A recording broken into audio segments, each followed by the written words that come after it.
Hello and welcome. Tonight, our journey takes us to the edge of the known world, to a place born of geological violence and cradled by Arctic ice. Imagine an island, a colossal stone ship adrift in the North Atlantic, where volcanoes breathe fire beneath glaciers and the winter nights are painted with ethereal shimmering light. By all logic, this land of extremes, this unfinished masterpiece of creation, should be a place where humans do not venture, let alone a place they would choose to call home. Yet it was here, on this remote and volatile shore, that one of history's most audacious experiments in society and survival was attempted. The story of Iceland is not simply the story of a place, but the story of an idea. It is the tale of men and women who turned their backs on the old world of kings and oaths, sailing into the unknown in search of something more elusive than land or wealth: freedom. Tonight, we will sail with them across the treacherous northern seas. We will feel the bite of the wind and witness the first glimpse of a land without footprints. We will build a home from turf and stone and learn the harsh rhythms of a life dictated by light and darkness. We will stand at the Law Rock and hear the foundation of a new republic spoken into existence, and we will watch as the very ideals that forged this unique nation eventually become the seeds of its own undoing. Before we begin our voyage, I want to extend a warm thank you for joining me. If you enjoy these explorations into the past, the simple and wonderful act of liking this video and subscribing to the channel is a tremendous way to offer your support, and it means a great deal. I'm also always curious to know where in the world, and at what time, you're listening from tonight. It is a profound feeling to know this shared story connects us across continents and time zones, and now settle in. Let the noise of the modern world fade away. Let the demands of the present recede into the quiet dark. Let us travel back to a time of iron will and wooden ships, to an island of fire and dice, and to the saga of the first Icelanders. Our story begins not in Iceland, but in the fjords and valleys of late 9th century Norway. For generations, life here had followed an ancient pattern, a tapestry woven from farming, fishing, and the occasional raid. Power was local, held in the hands of chieftains and free farmers, each a king in his own small domain. It was a fiercely independent and honour-bound society, where a man's worth was measured by his word, his sword, and his loyalty to kin. But a new wind was blowing through the north, a wind of consolidation and control, and its name was Harald Fairhair. Harald was a king of singular, ruthless ambition. His vision was not of a patchwork of petty kingdoms, but of a single, unified Norway, bowed to his absolute authority. Through conquest and political manoeuvring, he began to dismantle the old ways. He demanded taxes, imposed laws, and required oaths of fealty that chafed against the very soul of the Norse farmer and chieftain. To bend the knee to a single distant king was for many an unbearable sacrilege. It was a betrayal of their ancestors and an abdication of the personal freedom that was their birthright. For these proud and stubborn people, there were only three choices: to fight a losing battle, to submit and lose their autonomy, or to leave. And so they left. They packed their longships not just with livestock, tools, and household goods, but with the very essence of their former lives. They brought their families, their servants, their cultural memory, and their unyielding spirit of independence. This was not an expedition for glory or plunder. It was a mass migration, an exodus. They were refugees from tyranny, seeking a place where the shadow of a king could not reach them. They sailed west, chasing rumours and hearsay, tales from sailors blown off course of a vast uninhabited land in the ocean, a place whispered to be the mythical Thule. They were sailing, quite literally, off the edge of the map, into a void of fog and legend. The journey itself was a crucible, a brutal test of resolve that culled the weak and the unlucky. The North Atlantic is one of the world's most unforgiving stretches of water. Their ships, the iconic Viking longships, were magnificent vessels for raiding and coastal travel, but they were open to the elements, offering little shelter from the relentless wind, the freezing spray, and the monstrous waves that could swallow a boat whole. They navigated by instinct, by the flight of seabirds, the position of the sun on a clear day, and the distant guiding light of the stars in the brief summer nights. For weeks on end, their entire world was the creak of timber, the snap of the sail, and the endless, indifferent grey of the sea and sky. Imagine the moment of arrival. After that harrowing voyage, the first sight of land must have been a vision of profound, almost religious significance. Not the gentle green shores of their native Norway, but something alien and primal. Towering cliffs of black basalt, sheer and menacing, rose from the churning sea. Great rivers of ice, glaciers that seemed to flow in suspended animation, carved their way through jagged mountains, and in the distance plumes of steam rose from the very earth, a constant reminder of the volcanic fire that slept restlessly beneath this thin crust. It must have felt like landing on the shores of creation itself, a world new and untested. Stepping ashore, they would have found a landscape both strange and, in some ways, familiar. This was not a barren wasteland. In the 9th century, Iceland was covered in a subarctic woodland, a dense, albeit stunted, forest of birch and willow that cloaked the lowlands between the mountains and the sea. The air was clean and sharp, filled with the cries of millions of seabirds that nested on the cliffs. The rivers teemed with salmon, and the coastal waters were rich with fish and seals. Most importantly, there were no predators, no wolves, no bears, only the small, curious Arctic fox. And there were no people, not a single human soul. For a people fleeing the conflicts and constraints of an increasingly crowded Norway, this silence, this utter emptiness, must have been the most intoxicating discovery of all. This was a blank slate, a tabula rasa upon which they could write a new saga. The first task was the most fundamental of all, to claim a piece of this new world. The process of settlement, the landnam, or land-taking, was conducted with a mixture of solemn ritual and practical necessity. A chieftain, the leader of a ship's company, would sail into a fjord and perform a ceremony to consecrate the land. Often he would throw his high-seat pillars, the ornate wooden posts that flanked his chair in his Norwegian hall, overboard, vowing to build his new home wherever they washed ashore. This act was more than superstition. It was a way of letting fate, or the gods, guide them to their rightful place, creating a sacred and personal connection to the chosen spot. Once the pillars were found, the chieftain would claim a vast swathe of territory, often encompassing an entire valley from the mountains down to the sea. The boundaries were marked by walking the perimeter with a lit torch over the course of a day, a ritual that physically inscribed ownership onto the landscape. This initial claim was enormous, far more than one family could ever work alone. The chieftain would then grant smaller parcels of this land to the free farmers and followers who had sailed with him, establishing a network of reciprocal loyalty. He offered them land and protection. They offered him their support at assemblies and in times of conflict. In this way, the social structure of Norway was transplanted piece by piece into the Icelandic wilderness, forming the basis of a new society from the very first day. With the land claimed, the back-breaking work of building a life began. The centrepiece of every settlement, the beating heart of the Icelandic farm, was the longhouse. These were not the log cabins of other frontiers. Iceland's native birch was too small and twisted for large-scale timber construction. While the settlers brought some Norwegian pine with them and utilised precious driftwood that washed ashore from Siberia and North America, the primary building materials were those the land offered in abundance: stone and turf. The Icelandic longhouse was an architectural marvel of insulation and resilience, a structure born directly from its environment. Its foundation was a carefully laid course of flat stones. Upon this, thick walls were built, sometimes up to 6 feet thick, by stacking blocks of turf in a herringbone pattern. This living wall of earth and grass provided extraordinary insulation against the brutal winds and subarctic cold.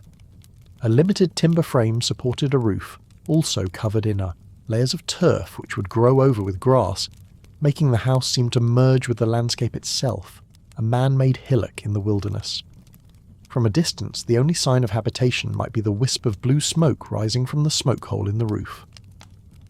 To step inside one of these longhouses was to enter another world. The interior was a single, long, cavernous room. often dark and hazy with smoke that hung in the rafters before finding its way out through the vent. The floor was packed earth, perhaps strewn with straw for warmth. Down the centre ran the most vital feature of the entire structure, the long fire, a series of hearths that provided the only source of light, heat and cooking. Life was lived in the warm penumbra of this fire.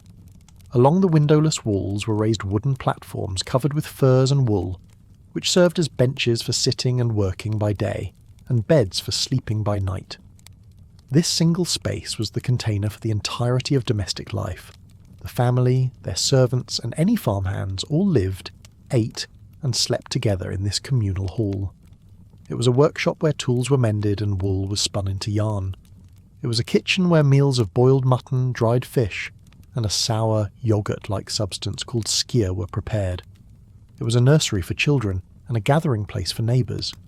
And during the long dark winters, it became a theatre, a library and a university, where the great stories, poems and genealogies of the Norse people were recited from memory, night after night, keeping the culture alive in the heart of the home. The longhouse was not merely a shelter, it was an ark, preserving the people and their heritage against the overwhelming darkness and cold outside. Life on this new frontier was governed by a relentless, unforgiving rhythm. There were only two true seasons, the short, frantic summer and the long, enduring winter. The Icelandic summer, with its 24 hours of daylight, was a brief window for all the work that would ensure survival through the coming darkness. The most critical task was the hay harvest. Grass was the engine of the entire Icelandic economy, the fuel that would keep their precious livestock alive through the winter. Every able-bodied person, from the chieftain's wife to the lowliest servant, would be out in the meadows, cutting the grass with scythes, drying it on wooden racks and packing it into the barns. The livestock themselves, hardy breeds of sheep, cattle, horses and goats brought from Norway, were the measure of a family's wealth. During the summer they were driven to high mountain pastures to graze. The sheep were particularly vital. They provided wool for clothing, a crucial commodity for both domestic use and trade. They provided milk for cheese and skyr, and they provided meat, much of which would be smoked, salted or dried for the winter stores. The farm was a self-contained ecosystem, a fortress of provisions being stocked against the inevitable siege of winter. As the days shortened and the first snows dusted the mountaintops, a different kind of work began. The livestock were brought down from the highlands and into their byres, often connected to the longhouse itself for shared warmth. The fishing season intensified, as cod and haddock were caught, gutted, and hung on vast wooden racks to be air-dried by the cold, sterile wind. This stockfish, or hardfisker, became a staple protein, a leathery, nutritious food that could last for years. The annual seal hunt provided meat, blubber for oil lamps, and waterproof skins. Every part of the natural world was harvested with a desperate efficiency, because waste was not just a shame, it was a potential death sentence. Then, winter closed in. It was a season of profound darkness and isolation. Storms could rage for weeks, burying the longhouse in snow and making travel between farms impossible. This was the time of waiting, of surviving on the stores so painstakingly gathered. But it was not a time of inactivity. The indoor world of the longhouse hummed with life. Women would spend the endless hours of darkness at their looms, weaving the famous Icelandic wool, known as vadmal, into bolts of cloth that would serve as a form of currency. Men would repair tools, carve intricate designs into wood and bone, and prepare their fishing lines for the spring. And above all, they would tell stories. The winter was the season of the mind. With the physical world locked away behind a wall of snow and darkness, the inner world of memory, myth and poetry flourished. An honoured guest or a skilled storyteller would hold the entire household captive with the great epic poems of the pagan gods, the adventures of legendary heroes like Sigurd the Dragon Slayer, or, most importantly, the complex and often tragic histories of their own families. They recited genealogies with meticulous accuracy, tracing their lineage back to the great chieftains of Norway. These stories were not mere entertainment. They were lore, they were history, they were identity. In the suffocating darkness of the Icelandic winter, these spoken words were the threads that bound the society together, reminding them of who they were and where they had come from. The people who settled Iceland had fled the authority of a king, but they were not anarchists. They were a people obsessed with law, honour and reputation. They understood that without a shared framework of justice, their new society would quickly devour itself in endless blood feuds. Yet, how do you create a system of governance for an entire nation of fiercely independent farmers scattered across a vast and difficult terrain, a nation with no executive power, no police force, and no king to act as the final arbiter? Their solution was one of the most remarkable political innovations of the Middle Ages, the Althing. Established around the year 930 at a place called Thingvellir, or the Assembly Plains, the Althing was the world's first national parliament. The location was chosen with care. It was a dramatic natural amphitheatre formed by the tectonic rift between the North American and Eurasian plates. A sheer cliff of black rock, the Almannagjá, provided a stunning backdrop and a natural sounding board for speeches. At the heart of this sacred space was the Lögberg, the law rock, upon which the law speaker, the highest official in the land, would stand to recite the entire legal code of the Commonwealth from memory over his 3-year term. Every summer, for 2 weeks, people from all corners of Iceland would undertake the long and often arduous journey to Thingvellir. The chieftains, known as Godar, who acted as both religious and political leaders in their home districts, were required to attend. They were accompanied by a retinue of free farmers from their region. But the Althing was far more than a political assembly. It became the focal point of the entire Icelandic year, a national festival where the scattered population came together as one people. Temporary booths and tents, called budir, would spring up across the plains, creating a bustling temporary city. Here, merchants traded goods, from homespun wool to imported luxuries. Marriages were arranged, alliances were forged, and old friends were reunited. News and gossip from the farthest fjords were exchanged, weaving the disparate communities into a single social fabric. Young people flirted, poets recited their latest verses, and athletes competed in games of strength and skill. For 2 weeks, the desolate plains of Thingvellir became the vibrant, chaotic and noisy heart of the Icelandic nation. Yet, at its core, the Althing was about the law. The assembly was divided into courts that heard disputes ranging from land ownership to inheritance claims to accusations of murder. Judgments were passed not by a king or a high magistrate, but by a jury of one's peers. The system rested entirely on public consensus and social pressure. There was no state apparatus to enforce a verdict. If a man was declared guilty and refused to pay his fine or accept his sentence of outlawry, it was up to the plaintiff and his kin to enforce the judgment themselves, often by force. It was a brilliant but deeply fragile system, one that depended entirely on the collective will to respect the law and the power of a chieftain to see it carried out. For a time, this delicate balance held, creating a uniquely stateless republic that thrived for over 300 years. The world of the first settlers was animated by a powerful and complex spiritual cosmology. They brought with them the old gods of the north, Odin, the All-Father, god of wisdom, war and poetry, Thor, the thunderous protector of mankind with his mighty hammer, Mjolnir, Freya, the goddess of love and fertility, and the cunning, unpredictable trickster Loki. These were not distant, ethereal deities. They were active, passionate, and often flawed beings who intervened directly in the affairs of mortals. The settlers saw their presence everywhere, in the fury of a storm, the eruption of a volcano, the spectral dance of the aurora borealis. Religion was woven into the fabric of daily life. Rituals were performed to bless a new farm, to ensure a successful voyage, or to honour the dead. The chieftain, the Godi, was not just a political leader, but also a priest who maintained a local temple, or hof, and presided over the seasonal pagan festivals. This belief system provided a framework for understanding the violent and unpredictable world they inhabited, and it reinforced the social bonds that held their communities together. Their myths and legends, passed down orally through generations, explain the origins of the world and the destiny of humankind. culminating in the epic final battle of Ragnarok.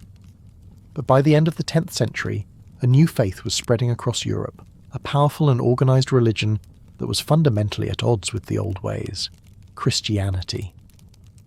Carried by missionaries and backed by the political pressure of newly converted kings like Olaf Tryggvason of Norway, the message of the White Christ arrived on Iceland's shores. The conversion was not a simple matter of personal faith. It was a geopolitical crisis. Adhering to the old gods was increasingly isolating Iceland from the rest of Christian Europe, threatening its vital trade relationships. The issue came to a head at the Althing in the year 1000. The assembly was bitterly divided, with pagan and Christian factions on the verge of open conflict. Civil war seemed inevitable. In a moment of extraordinary political pragmatism, the assembly agreed to place the decision in the hands of a single man, the pagan law speaker, Thorgeir Ljósvetningagodi. He retreated to his booth and spent a full day and night under a fur blanket meditating on the problem. When he emerged, he delivered a judgment that would define Iceland's future. Thorgeir's solution was a masterpiece of compromise. He decreed that all of Iceland should officially become Christian and that all people should be baptized. This would satisfy the Christian kings abroad and unify the country under one public faith. However, in a crucial concession to the pagan faction, he also decreed that the old practices, such as the eating of horse meat and the exposure of unwanted infants, could continue in private.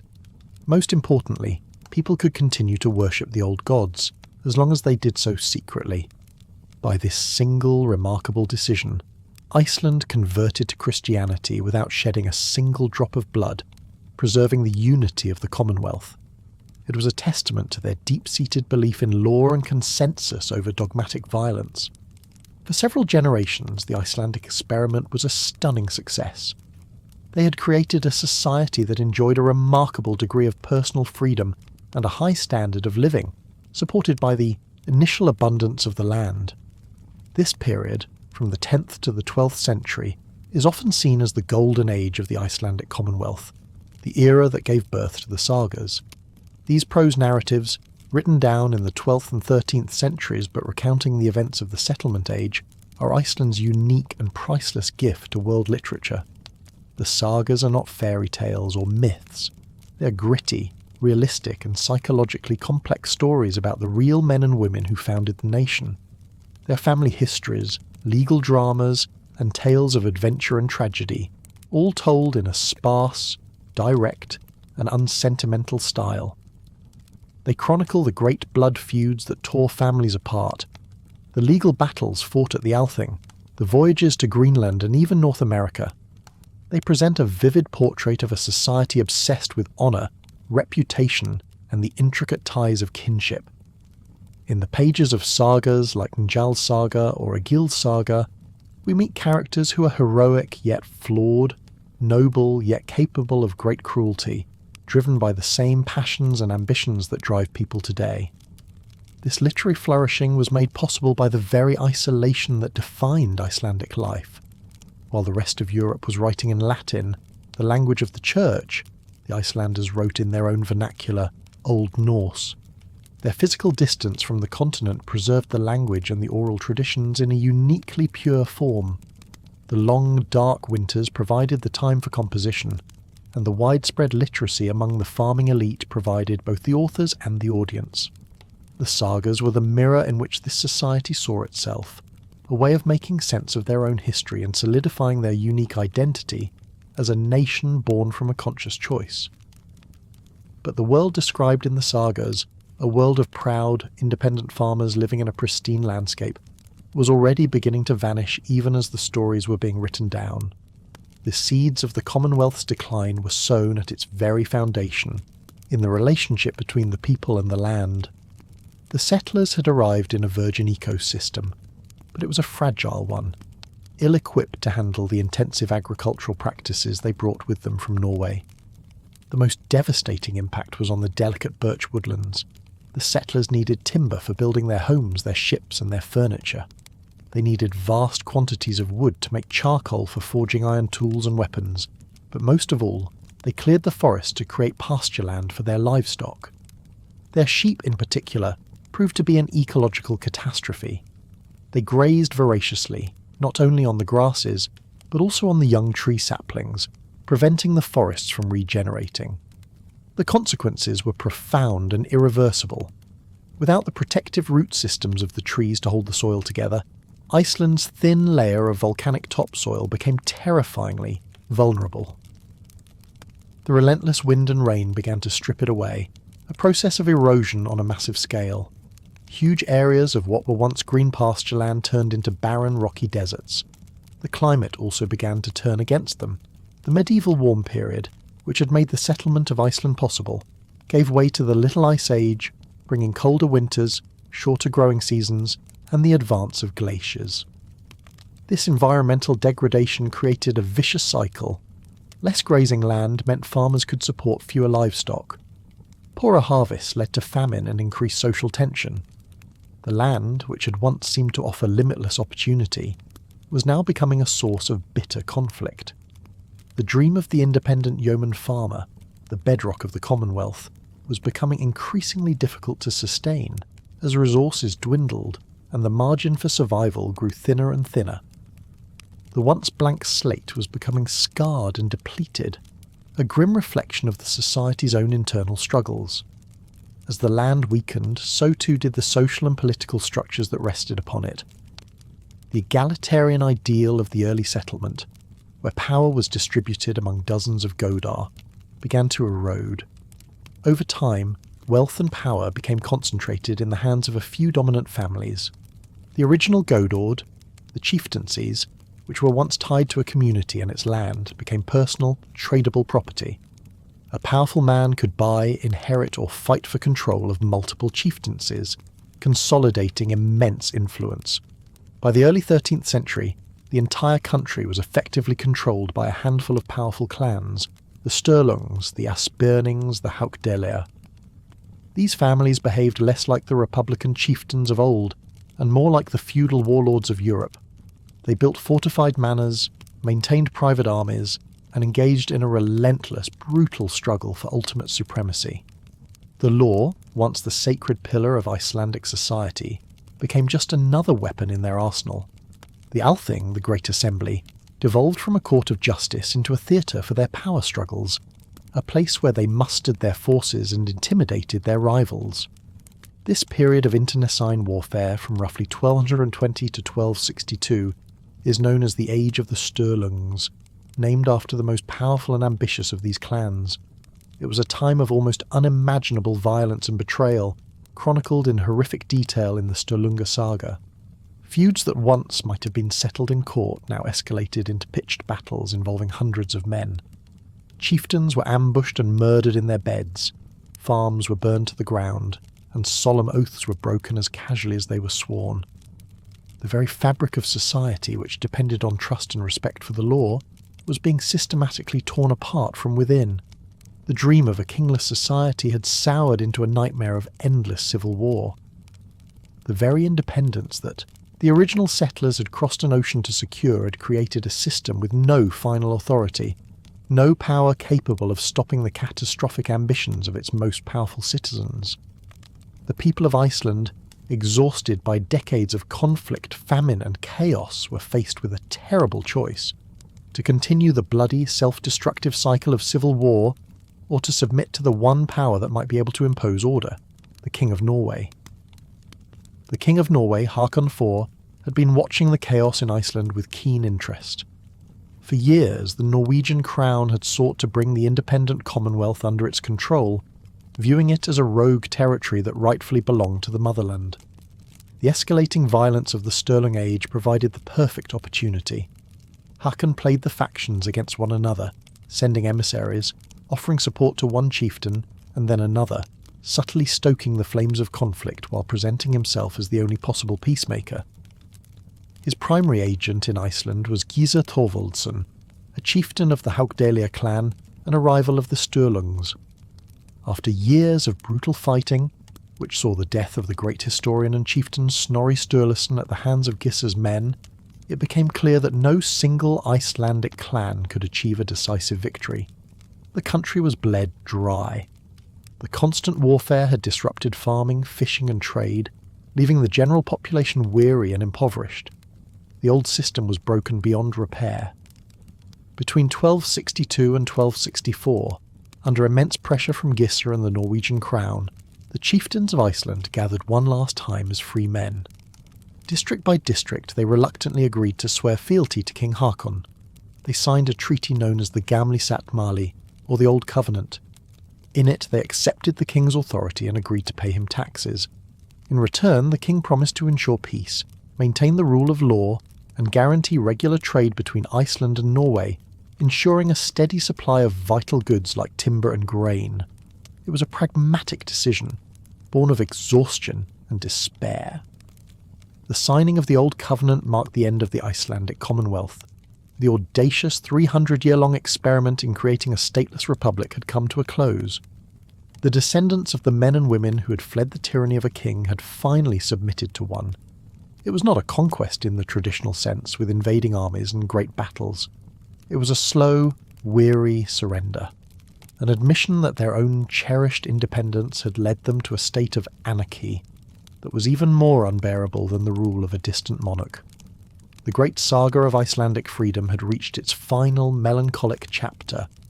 With the stroke of a pen on parchment, the political architecture of Iceland was fundamentally and permanently altered. The intricate self-regulating system of chieftaincies and courts, which had been the nation's singular achievement, was now subordinate to a foreign power. The first and most visible change was the arrival of royal officials, the king's men. These were earls and governors, Norwegians sent to oversee the king's new domain, collect his taxes, and ensure that his justice, not the old consensus of the Althing, was the ultimate law of the land. The Althing itself was not abolished, but it was hollowed out, a magnificent shell of its former self. It continued to meet at Thingvellir each summer, but its legislative power was gone. It could no longer create new laws for the Commonwealth. Instead, it became primarily a judicial body, a high court that now administered a new legal code sent from Norway. In 1281, a new law book known as the Jonsbok was adopted. While based in part on older Icelandic laws, it enshrined the power of the monarchy, formalising a new hierarchy that placed the king, and by extension his officials, at the apex of Icelandic society. The law rock fell silent. The laws were no longer recited from memory but read from a book, a subtle but profound shift from a living oral tradition to a fixed imposed text. The promise of peace, the primary reason the Icelanders had submitted, was largely fulfilled. The catastrophic civil wars of the Stirling Age came to an end, but this peace came at the price of agency. The destiny of the island was no longer in the hands of its people. It was now tied to the fortunes and politics of a distant kingdom. The other key promise of the Old Covenant was the guarantee of trade.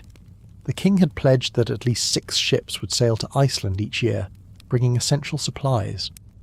For an island that could not produce its own grain or sufficient timber, this was not a matter of commerce, but of survival.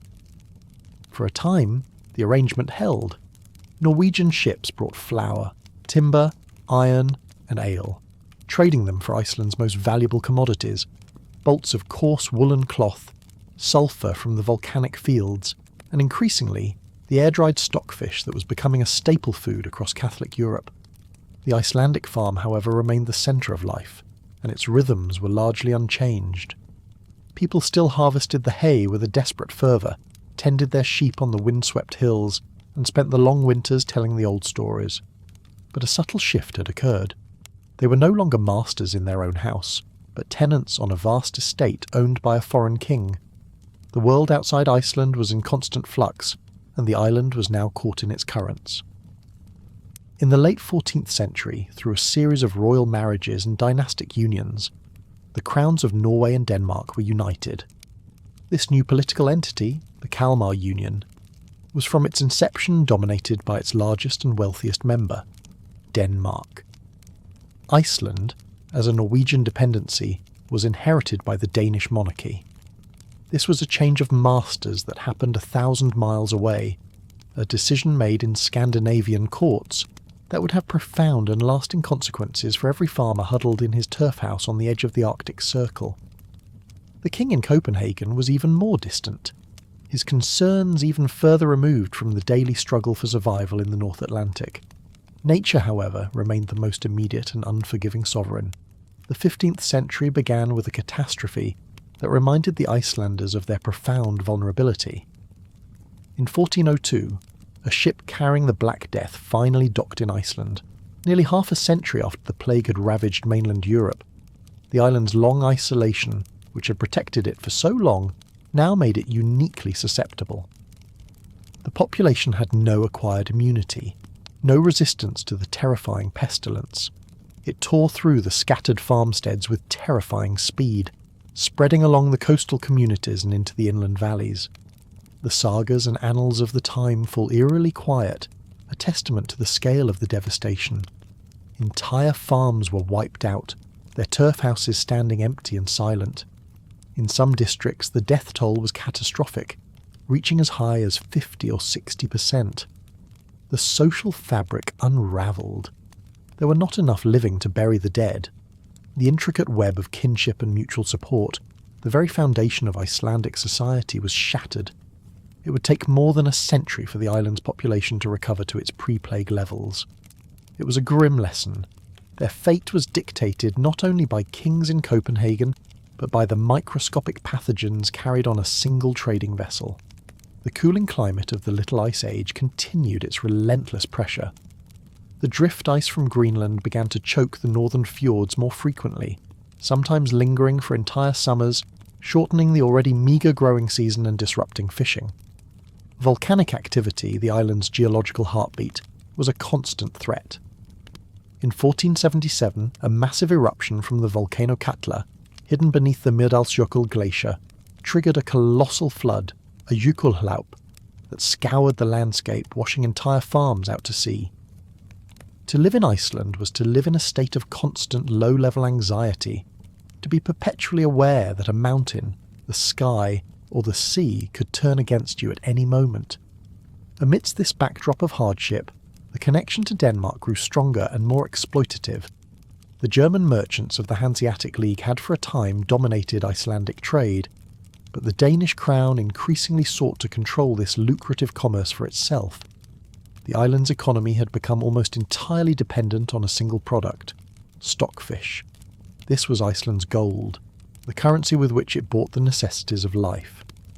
The Danish king and the merchants he licensed understood this, and they began to tighten their grip, setting the stage for a period of economic servitude that would define Iceland for centuries. Another profound change was coming from Europe, a revolution of the spirit that would once again tear at the fabric of Icelandic society. The Protestant Reformation, which had begun in Germany, was adopted by the Danish king Christian III in the 1530s. For the king, this was as much a political and economic move as it was a religious one. By converting his kingdom to Lutheranism, he could seize the vast wealth and landholdings of the Catholic Church, consolidating his own power. Iceland, with its two powerful bishoprics at Skalholt in the south and Hólar in the north, was home to a significant portion of the island's best farmland, all of it controlled by the church. It was a prize the king was determined to claim. The Reformation was imposed from above, an order from a foreign king that had little to do with the popular will of the Icelandic people. In the south, the transition was relatively swift, if not entirely welcome. But in the north, the new faith met a formidable obstacle in the form of one of the most powerful and tragic figures in Icelandic history, John Arason, the last Catholic bishop of Iceland. He was a chieftain in the old style, a poet, a political powerhouse, and a man of unbending will. He refused to recognise the king's authority in spiritual matters and declared the Lutheran faith a heresy. For more than a decade, John Arason held the north as his personal fiefdom, a bastion of Catholicism against the Danish crown. He was a symbol of resistance not just to a new religion, but to the increasing encroachment of Danish power in all aspects of Icelandic life. He even imported Iceland's first printing press, intending to use it to produce Catholic devotional texts to counter the Lutheran propaganda. But his defiance could not last. In the autumn of 1550, he was captured by his enemies and, without a proper trial, was taken to the old bishopric at Skalholt. There, along with his two sons, he was beheaded. the execution of John Arason was a brutal and symbolic act. It marked the definitive end of any organised Icelandic resistance to Danish authority for the next 300 years. With his death, the last vestiges of the old native leadership were swept away. The church lands were confiscated by the crown, their wealth funneled to Copenhagen. The monasteries, which had been centres of learning and culture for centuries, were dissolved. A new religious order was imposed, one that emphasised direct obedience to the secular authority of the king. The spiritual landscape of Iceland was irrevocably changed, reshaped to serve the interests of a distant colonial master. The centuries that followed the Reformation are often remembered by Icelanders as a dark age. In 1602, the Danish crown formalised its economic stranglehold by implementing the Danish trade monopoly. This decree made it illegal for Icelanders to trade with any nation other than Denmark, and in fact, with anyone other than specific merchants licensed by the crown. For nearly 200 years, the island was locked in a commercial prison. A small number of Danish trading posts were established in key harbours, and to these posts the Icelandic farmers were forced to bring their goods. The system was ruinously one-sided.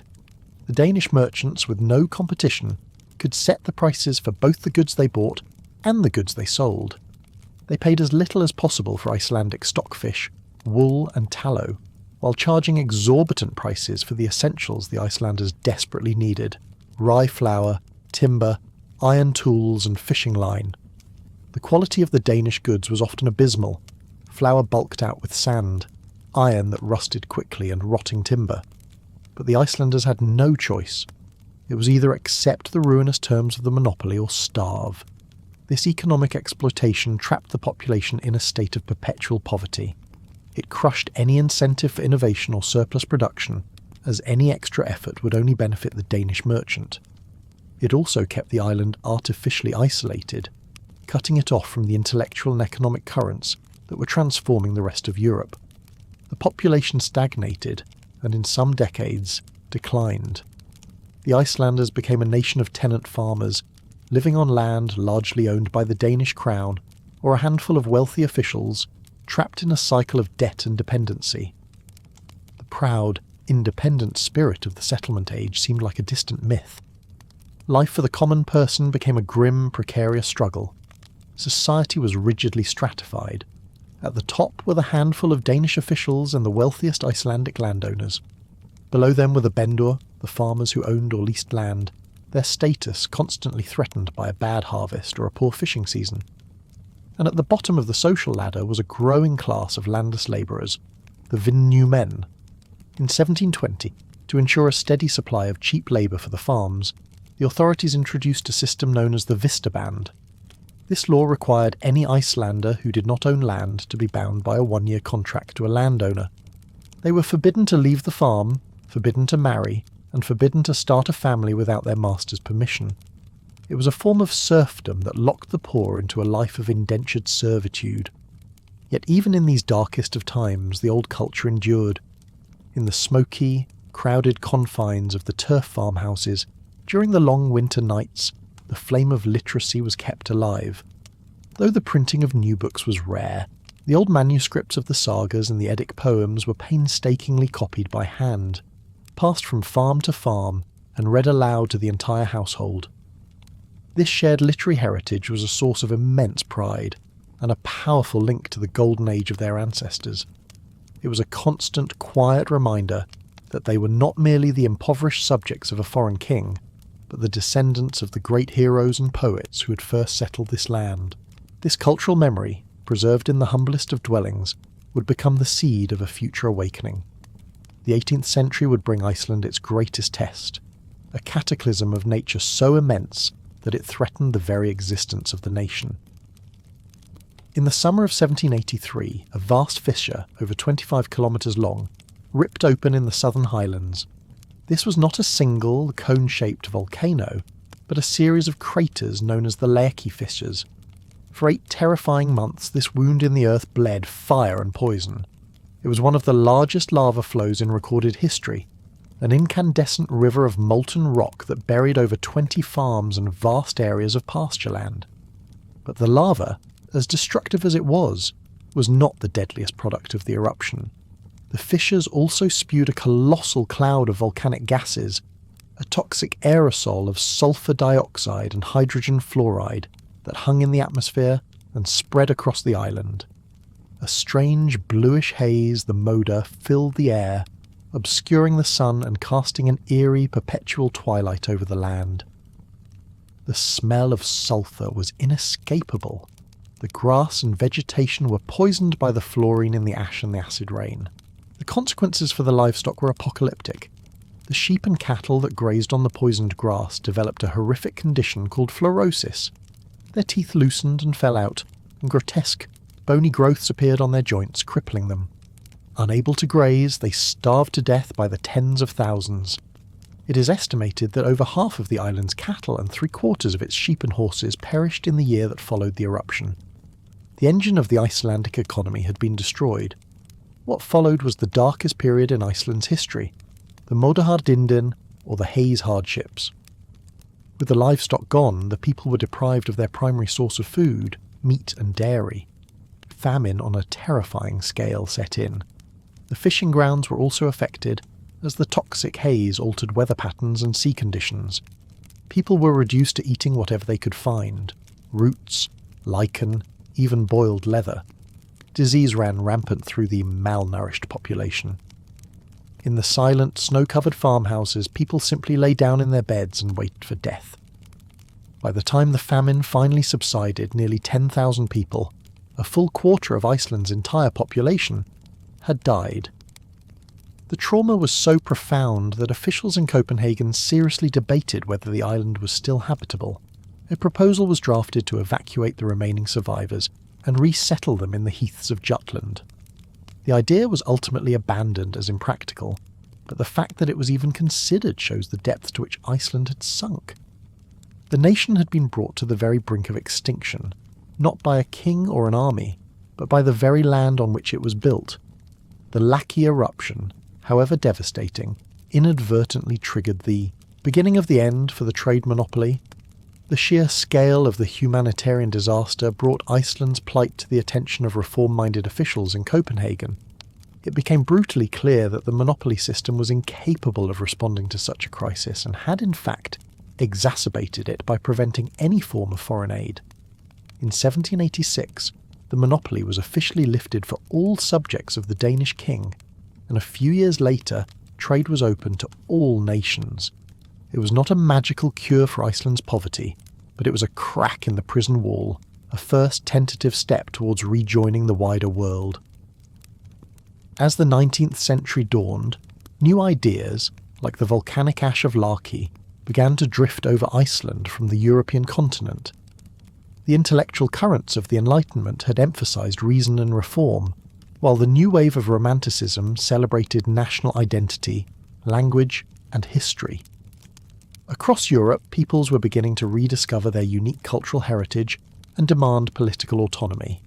In Iceland, a land with a rich, well-documented history and a language that was a near-perfect preservation of Old Norse, these ideas found incredibly fertile ground. A new generation of Icelandic students studying at the University of Copenhagen began to immerse themselves in the old manuscripts of the sagas and the Eddas. They were struck by the stark contrast between the glorious independent republic described in these ancient texts and the impoverished, subjugated nation they knew. A powerful sense of national consciousness began to stir. They founded journals and societies dedicated to the purification of the Icelandic language, coining new words for modern concepts from Old Norse roots and to the celebration of Iceland's history and culture. Out of this ferment of intellectual and cultural revival emerged the towering figure of the Icelandic independence movement, Jón Sigurdsson. He was not a warrior or a revolutionary in the traditional sense. He was a scholar, a philologist, and a historian. A man whose weapons were words, arguments, and an encyclopedic knowledge of Iceland's own legal history. Based in Copenhagen, he spent his life meticulously editing and publishing the old sagas and law books, using them not just as historical documents, but as a political manifesto. Jón Sigurdsson's argument was both simple and powerful. He asserted that the Old Covenant of 1262 was a personal union between the people of Iceland and the Norwegian crown. When the Norwegian monarchy was dissolved into the Danish one, he argued that contract was broken. Therefore, Iceland's relationship with the Danish king was one of equals, and the Danish government had no legal right to rule Iceland as a mere province. He demanded the restoration of the Althing not just as a consultative body, but as a full legislative assembly for the Icelandic people, a modern parliament for a modern nation. His campaign was long and arduous, fought in pamphlets, speeches and political negotiations. In 1845, a significant victory was won when the Danish king re-established the Althing, albeit only as an advisory body that met in Reykjavik, now the island's small but growing capital. For Jon Sigurdsson and the independence movement, this was an important symbolic step, but only a first one. The fight for true self-governance continued, with Jon acting as the undisputed leader and rallying point for the Icelandic people, who affectionately called him John Forseti, President John. A pivotal moment came in 1874. To mark the 1,000-year anniversary of the settlement of Iceland, the Danish king Christian IX paid a royal visit to the island, the first time a reigning monarch had ever done so. He brought with him a gift, a constitution. This new constitution granted Iceland limited home rule and control over its own domestic affairs. While it still fell short of full independence, it was a monumental achievement. At the ancient site of Thingvellir, amidst celebrations of the nation's millennial anniversary, the Icelanders took a decisive step towards reclaiming the sovereignty they had lost 6 centuries earlier. Jon Sigurdsson's life's work had laid the foundation for a new Icelandic state. The last decades of the 19th and the dawn of the 20th century were a period of rapid and profound transformation. The move towards political autonomy was mirrored by a slow but steady modernisation of the country itself. The first telegraph cable connecting Iceland to the outside world was laid in 1906, shattering the island's ancient isolation. Steam-powered trawlers began to replace the old open rowing boats, revolutionising the fishing industry and turning it into a major commercial enterprise. Towns and villages, particularly Reykjavik, began to grow for the first time in centuries, as people moved away from the subsistence life of the farm to work in the fishing and service industries. Cooperative societies were formed, allowing farmers and fishermen to collectively buy goods and sell their products, breaking the power of the private merchants. A national bank was established, and a new sense of economic optimism began to take hold. After centuries of stagnation, Iceland was beginning to awaken, to build the infrastructure and institutions of a modern nation-state. The political progress continued step by step. In 1904, Iceland achieved full home rule. For the first time, a minister responsible to the Icelandic Althing, rather than the government in Copenhagen, was appointed to manage the country's affairs. The minister, Hannes Hafstein, resided in Reykjavik, another powerful symbol that the centre of political gravity was shifting back to the island itself. Then, in 1918, amidst the turmoil of the First World War and the new global emphasis on national self-determination, Iceland took its largest leap yet. Through the Danish-Icelandic Act of Union, Denmark recognised Iceland as a fully sovereign and independent state. It was to be called the Kingdom of Iceland, sharing only a common king with Denmark in a personal union. The Danish government would still handle Iceland's foreign affairs and defence, but in all other respects, Iceland was its own master. The Act included a provision that after 25 years in 1943, either side could request a revision of the terms. For the Icelanders, this was the final, decisive step on the long road back to the full independence their ancestors had once cherished. The end of the journey was now in sight. The Second World War would unexpectedly and dramatically accelerate this final step. When Nazi Germany invaded and occupied Denmark in April 1940, the personal union between Iceland and the Danish crown was effectively severed. Suddenly Iceland was completely on its own, its foreign policy and defence, previously handled by Copenhagen, now in a state of limbo. The island's strategic position in the middle of the North Atlantic, controlling vital sea lanes, was not lost on the belligerent powers. Fearing that Germany would seize the island for use as a U-boat and airbase, the British made a preemptive move. On the morning of May 10, 1940, the people of Reykjavik awoke to the astonishing sight of British warships in their harbour. A peaceful, if uninvited, occupation of Iceland began. A year later, the defence of the island was handed over to the still neutral United States by agreement with the Icelandic government. The quiet, isolated nation was suddenly thrust onto the centre stage of world affairs, home to tens of thousands of foreign soldiers. The occupation, which Icelanders wryly refer to as Blessed Stridid, or the Blessed War, had a revolutionary impact on the country. The massive construction projects undertaken by the Allied forces, building airports, roads, harbours and military installations, required a huge amount of labour. This effectively eliminated unemployment overnight and injected an unprecedented amount of foreign capital into the Icelandic economy. The Icelanders were paid high wages for their work, leading to a sudden and dramatic increase in the standard of living.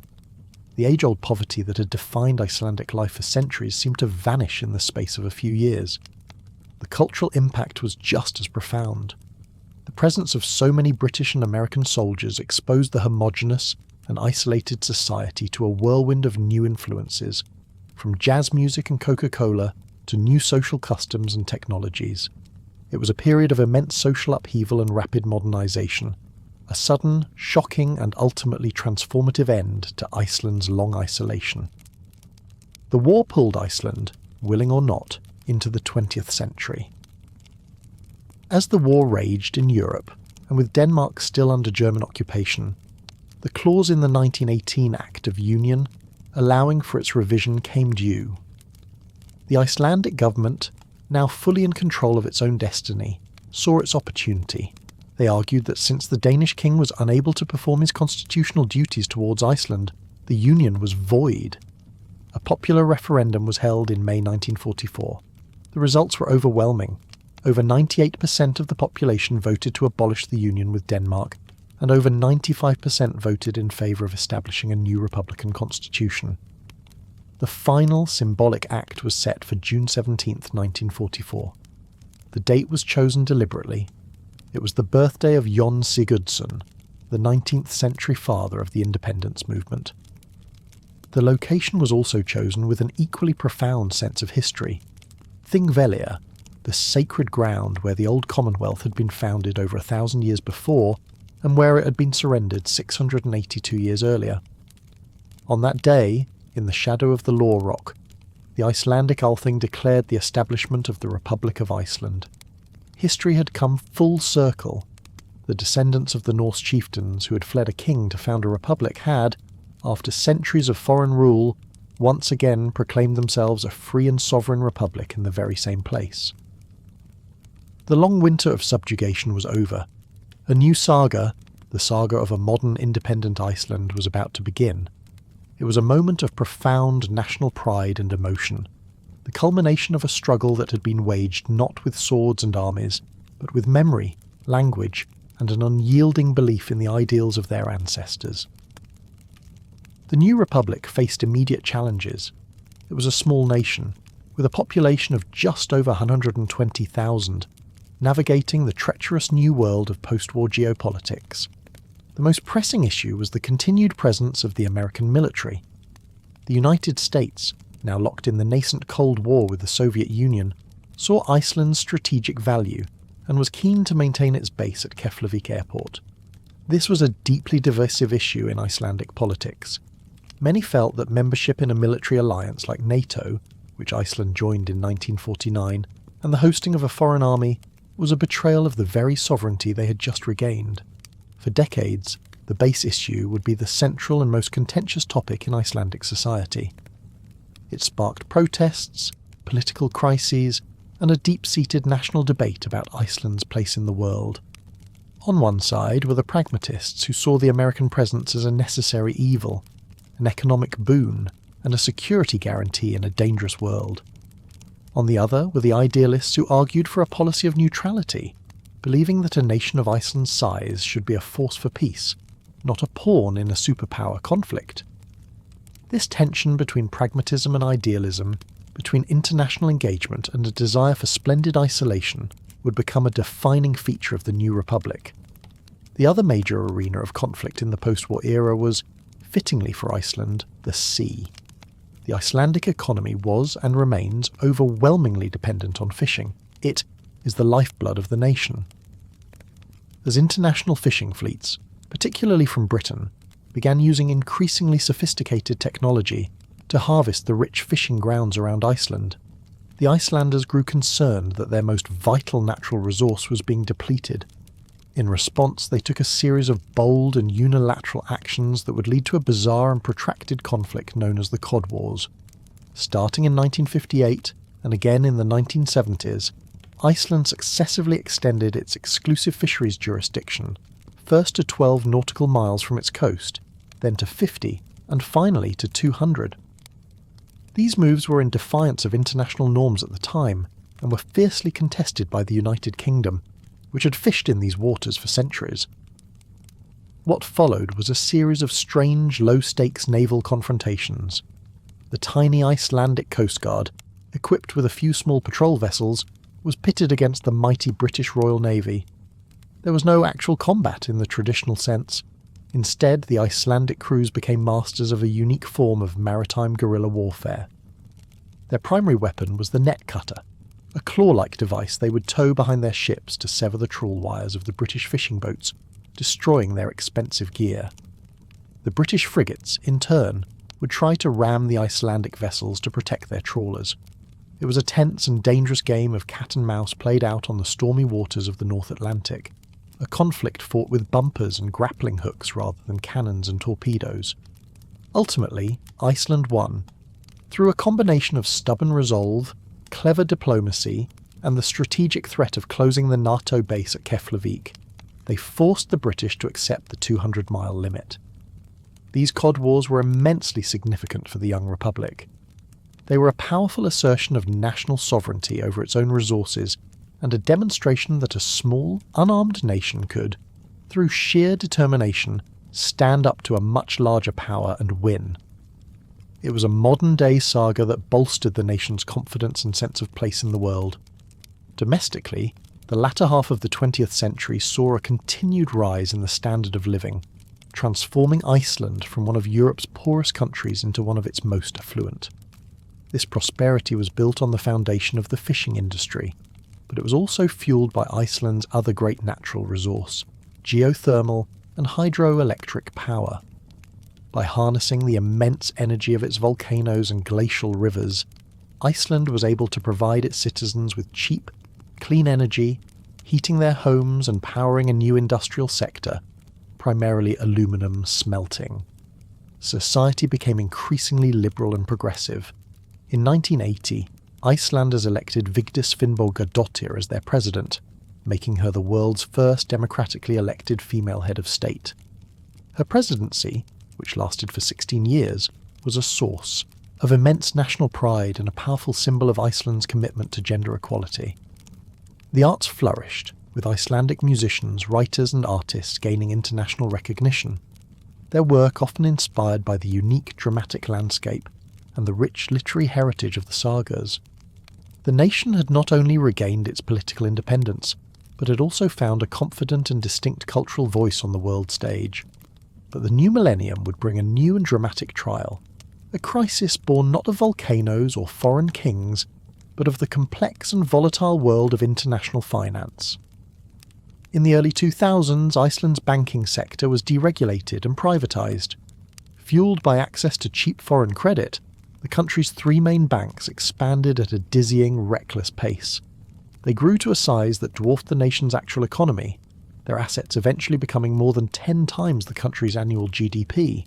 A culture of high-risk, high-reward finance took hold, with a new generation of financiers, nicknamed the Vikinga or raiding Vikings, buying up assets around the world. For a few years, it seemed like a new golden age.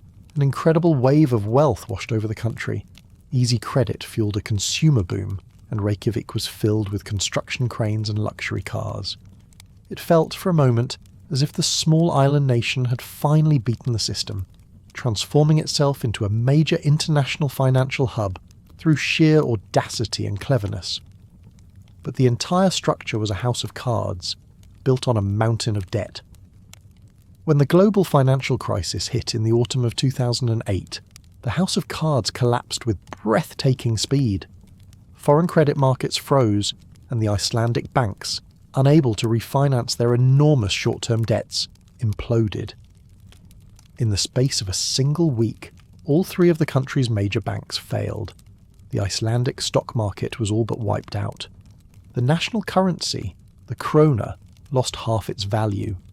The country was plunged into a profound economic and social crisis, a complete and total system failure known simply as the Kreppa, the crash. The aftermath of the Kreppa was a period of intense national soul-searching. The people of Iceland, who had a deep-seated suspicion of debt and a strong belief in self-reliance, felt a sense of profound shock and betrayal.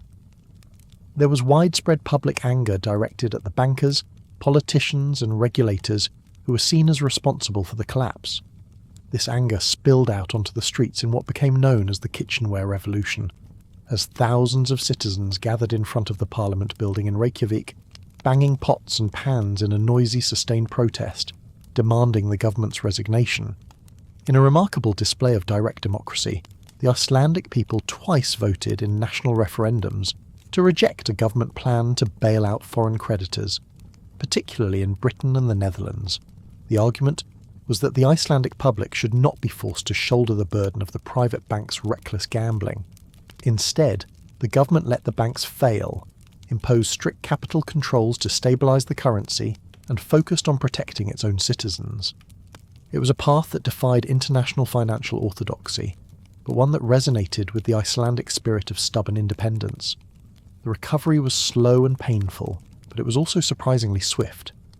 Aided by the devalued currency, which made its exports cheaper and tourism more attractive, the Icelandic economy began to heal. The crisis forced a national reckoning with the values that had led to the collapse, and a renewed appreciation for the more sustainable and traditional pillars of the Icelandic economy: fishing, renewable energy, and the country's own unique natural beauty, which was now attracting an unprecedented boom in tourism.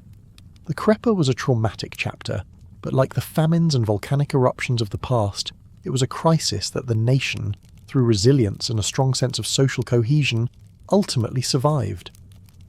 Today, a visitor to Iceland steps into a landscape where the immense geological timescale of the Earth and the dramatic arc of human history are visible in a single glance.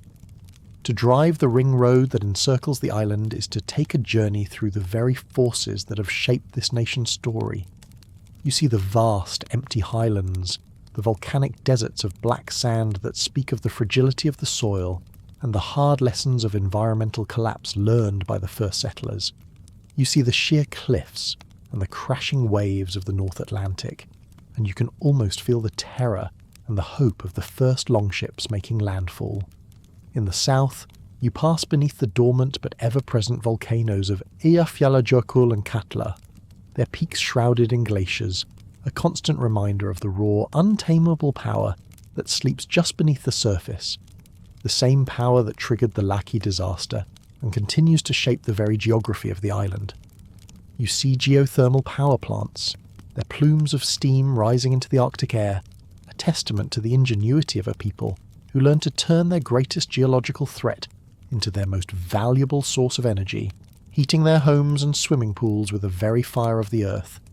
At Thingvellir you can walk through the Rift Valley, literally standing between two continents on the same ground where the Althing met for nearly 900 years. You can stand before the law rock and imagine the law speaker reciting the ancient laws, the chieftains debating, and the foundation of a nation being spoken into existence. It is a place that feels saturated with history, a living monument to the Icelandic people's enduring and often fraught relationship with law, freedom, and self-governance. In the fishing towns that dot the coast, from the bustling harbours of the Westman Islands to the tranquil fjords of the east, you see the modern face of the industry that has sustained Iceland for a millennium. The sleek, high-tech trawlers and processing plants are a world away from the open boats of the Saga age, but they are a direct continuation of the same fundamental struggle to wrest a living from the cold, rich waters of the North Atlantic. The legacy of the Cod Wars lives on in the fierce pride and protectiveness Icelanders feel for their maritime resources, and in Reykjavik you find a vibrant cosmopolitan capital city, a hub of art, music and technology that seems a universe away from the smoky turf longhouses of the past. Yet, even here, history is never far away. The National Museum houses the precious manuscripts that preserved the nation's language and stories through the darkest centuries. The street names often echo figures from the sagas, and the spirit of the city, with its creative energy and its fierce intellectual debate, feels like a modern extension of the winter nights spent arguing, composing poetry, and telling stories in the communal hall. The story of life as a Viking settler in Iceland begins with an act of profound rebellion, a rejection of authority in pursuit of an ideal. That ideal, of a society of free individuals governed by law rather than by the sword of a king, was both the nation's greatest triumph and the source of its eventual undoing.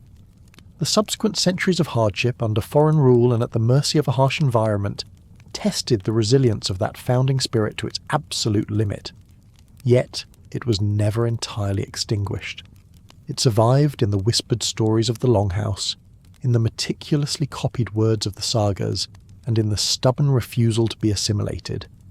It re-emerged in the 19th century in the scholarship of Jon Sigurdsson, and fueled the long peaceful struggle for independence, and it continues to echo today in the nation's fierce defence of its sovereignty, its deep respect for its cultural heritage, and its ongoing attempt to balance the demands of the modern world with the values forged on this remote island of fire and ice.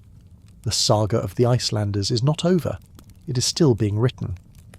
Let us return for a moment to the perspective of that first settler, that Norwegian farmer standing on the deck of his longship, watching the unfamiliar coastline of Iceland resolve out of the mist. He has left behind everything he knows. The world of his ancestors, with its kings, its traditions, its certainties, is behind him. Ahead lies a land without people, without laws, without history, a land that promises both ultimate freedom and ultimate peril. The choice he is making is a gamble of staggering proportions, a bet against the sea, the climate, and the unknown.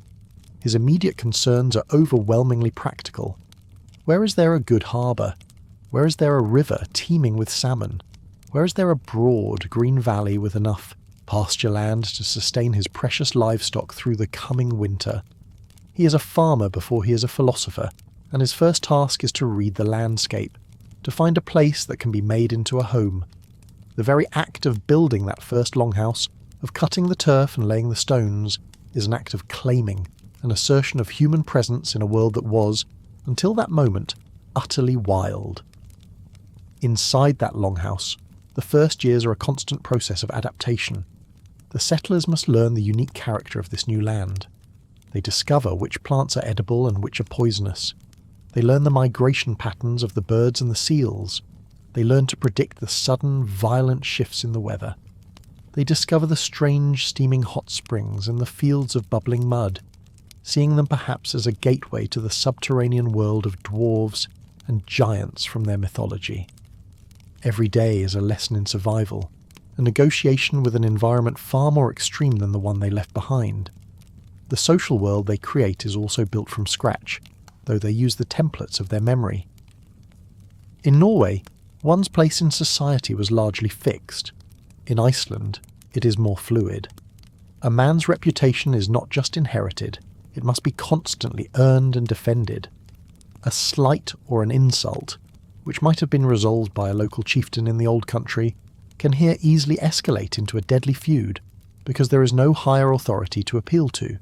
Honour becomes an active, volatile currency. A man's word, his hospitality, his courage in a fight, and his skill in composing a witty, biting verse. These are the things that determine his standing among his peers. The role of women in this frontier society is also complex and vital. The sagas are filled with formidable female characters who are far from passive bystanders. They are the mistresses of the longhouse, managing the household's resources with an iron hand. They are the keepers of the family's honour, often inciting their husbands and sons to action to avenge an insult. They are skilled in medicine, and some were believed to be in magic. While they do not hold formal political power at the Althing, their influence within the crucial sphere of the family and the farmstead is immense. They are the anchors of this new society, the ones who turn a collection of wooden and turf shelters into a community. The spiritual life of the early settler is a constant dialogue with the unseen. Every feature of the landscape is imbued with a supernatural presence. A strangely shaped rock might be a troll, turned to stone by the morning sun.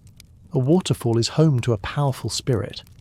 The otherworldly lights of the aurora are the Bifrost Bridge, connecting the world of mortals to the realm of the gods in Asgard. When a volcano erupts, it is a sign of the gods' anger, or perhaps the stirring of the fire giants in Muspelheim, presaging the final battle of Ragnarok. This pagan worldview provides a rich, poetic, and often terrifying lens through which to understand the chaotic and majestic power of their new home. As the Commonwealth matures, we see the emergence of a unique Icelandic identity. The generations born on the island have no memory of Norway. Their loyalty is to their farm, their valley, and to the idea of Iceland itself, an idea embodied in the annual gathering at the Althing. They speak a language that is already beginning to diverge subtly from the dialects of the mainland. They tell stories not just of ancient Scandinavian heroes, but of their own grandfathers and great-grandfathers, the Landnam's men, the first settlers. A new mythology is being created, a mythology of themselves. Life is governed by a strict code of reciprocity. Hospitality is a sacred duty. A traveller arriving at a farm must be given food and shelter, and in return, he brings news from the outside world, breaking the monotony and isolation. Kinship is everything. An individual is not just an individual. They are a member of a clan, and the actions of one person reflect on the entire family. If a man is killed, it is the sacred duty of his relatives to seek either vengeance or a suitable monetary compensation, the Vergild. This intricate system of obligation and honour is what holds the society together in the absence of a state. Let us now imagine life during the long decline, under the Danish monopoly. The world of the Icelandic farmer has shrunk. The horizon of his possibility is no longer the open sea and the founding of new colonies, but the annual visit of the Danish trading ship. His entire year's labour, the wool from his sheep, the fish he has painstakingly dried, is reduced to a transaction with a merchant who holds all the power. He might spend the winter dreaming of acquiring a new iron pot or a better scythe, only to find the prices are higher than last year, and the goods of even poorer quality. A sense of helplessness and resentment becomes a permanent feature of the national psyche. The turf longhouse, once a symbol of hardy self-sufficiency, becomes in this era a symbol of poverty and stagnation. While the rest of Europe is building with stone and timber in burgeoning cities, the Icelanders are still living in dwellings made of earth, dark, damp, and crowded. The smoke from the cooking fire, now fueled by dried sheep dung due to the scarcity of wood, fills the single room, leading to widespread eye and lung diseases. The diet is monotonous and often insufficient, consisting of dried fish, soured milk products, and what little meat is available. The spectre of famine is a constant companion. Yet it is in this very setting that the cultural preservation becomes so vital. Imagine a family and their farmhands huddled around the faint light of a fish oil lamp on a January night. The wind is howling outside, piling snow against the turf walls. The darkness is absolute. To ward off the despair and the crushing boredom, the farmer takes out a precious hand-copied manuscript. He begins to read, his voice filling the smoky room. He reads from Njal's saga of the great lawyer Njal and the heroic warrior Gunnar. For the people listening, this is not just a story, it is an escape and an affirmation. They are transported back to a time when their ancestors were the masters of their own destiny, when they argued law at Thingvellir and sailed to distant lands. The characters in the saga feel like family. Their farms are in the same valleys. Their struggles with honour and fate are intimately understandable. This act of reading, repeated in farmhouses all across the island, is an act of quiet defiance. It asserts that despite their poverty and subjugation, they are the heirs to a great and noble tradition. They are a people with a history. Now, let us shift our perspective to the 19th century and the stirrings of a new hope. A young man from a remote fjord makes the long journey to Reykjavik, and then by ship to Copenhagen, to study. He has grown up on the sagas, but in Denmark he encounters the new, powerful ideas of nationalism and romanticism. He reads the works of German and Danish poets who celebrate the unique spirit, or Volksgeist of their people. He realises that Iceland has this in abundance, its own language, its own history, its own epic literature. He and his fellow students gather in chilly rented rooms in Copenhagen, talking late into the night. They write poetry, not in the Danish style, but in the complex alliterative metres of the Old Norse skalds. They publish a journal, Fjölnir, which they send back to Iceland. It is filled with passionate articles calling on their countrymen to cherish their language, to take pride in their history, and to demand their political rights. They are consciously trying to reawaken the national spirit, to shake their people out of the slumber of centuries. When this student, now a scholar, returns to Iceland, he travels from farm to farm. He is not a chieftain demanding support, but an intellectual sharing an idea. He speaks to the farmers in their own language, quoting from the sagas they know so well, but he connects these old stories to the modern struggle for self-governance. He explains the concept of a constitution, of a parliament that is not just an advisory body, but one that holds the power of the purse and can make its own laws. He is planting the seeds of a new political consciousness in the ancient soil of the nation's cultural memory. The struggle is long and frustrating. The Danish authorities are often dismissive, and many Icelanders themselves are cautious, wary of change. But the idea, once planted, begins to grow. The restoration of the Althing in 1845 is a powerful moment. Though its powers are limited, the very fact that a National Assembly is meeting once again in Iceland, for the first time in generations, is a potent symbol. It becomes a training ground for a new class of Icelandic politicians, who learn the art of debate, legislation and negotiation. They are slowly, painstakingly building the intellectual and political infrastructure for an independent state. Finally, let us witness the birth of the Republic in 1944. A crowd has gathered at Thingvellir. They have come on foot, on horseback, and in the few buses and cars that can manage the rough tracks. It is a grey, wind-swept day, typical Icelandic summer weather, but there is a palpable sense of historic occasion in the air. People are dressed in their finest clothes, many women wearing the beautiful national costume. They stand in the great natural amphitheatre, the same space that has witnessed the most pivotal moments in their nation's history. The ceremony is solemn. The Declaration of Independence is read. The new flag of the Republic, blue as the mountains, with a snow-white cross and a fiery red cross inside it, is raised for the first time. A woman, the granddaughter of a famous poet, is chosen to be the Fjallkona, the Lady of the Mountain, the personification of the Icelandic nation. She recites a poem, her voice carrying over the crowd, speaking of the long night of struggle and the dawn of a new day. For the older people in the crowd, who grew up in turf houses and knew the true meaning of poverty, it is an almost unbelievable moment. They have lived to see the dream of Jon Sigurdsson fulfilled. The challenges that lie ahead are immense, but on this day there is only a profound sense of accomplishment and a quiet, determined hope. The circle has been closed. The nation that was born out of a desire for freedom from a king has, after a long and painful detour through history, finally reclaimed that freedom.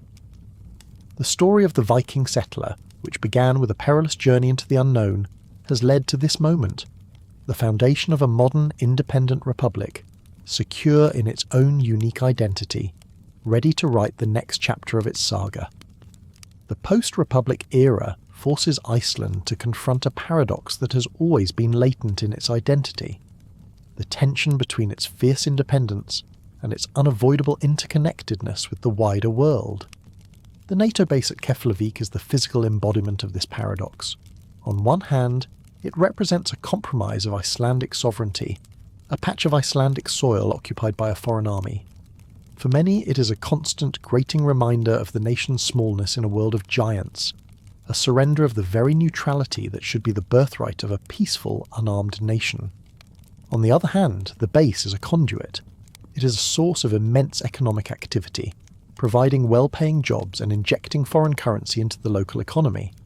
It is also a cultural channel, a direct pipeline for American music, movies, and consumer goods that bypasses the traditional filters of Europe. The base generation grows up listening to rock and roll on the military radio station, developing a unique cultural hybridity. The Debate over the base is therefore a debate over the soul of modern Iceland. Is it to be a self-contained, unique Nordic society, or an integrated, pragmatic member of the Western Alliance? This question will dominate its politics for half a century. The Cod Wars are another expression of this same paradox. The act of unilaterally extending the fishing limits is a radical assertion of independence, a small nation drawing a line in the water and daring a world power to cross it. It is Iceland defending its most vital resource, the very foundation of its prosperity, against what it sees as the rapaciousness of larger, more powerful fleets. The image of a tiny Coast Guard cutter bravely confronting a British naval frigate becomes an icon of national identity, a modern-day reenactment of David versus Goliath.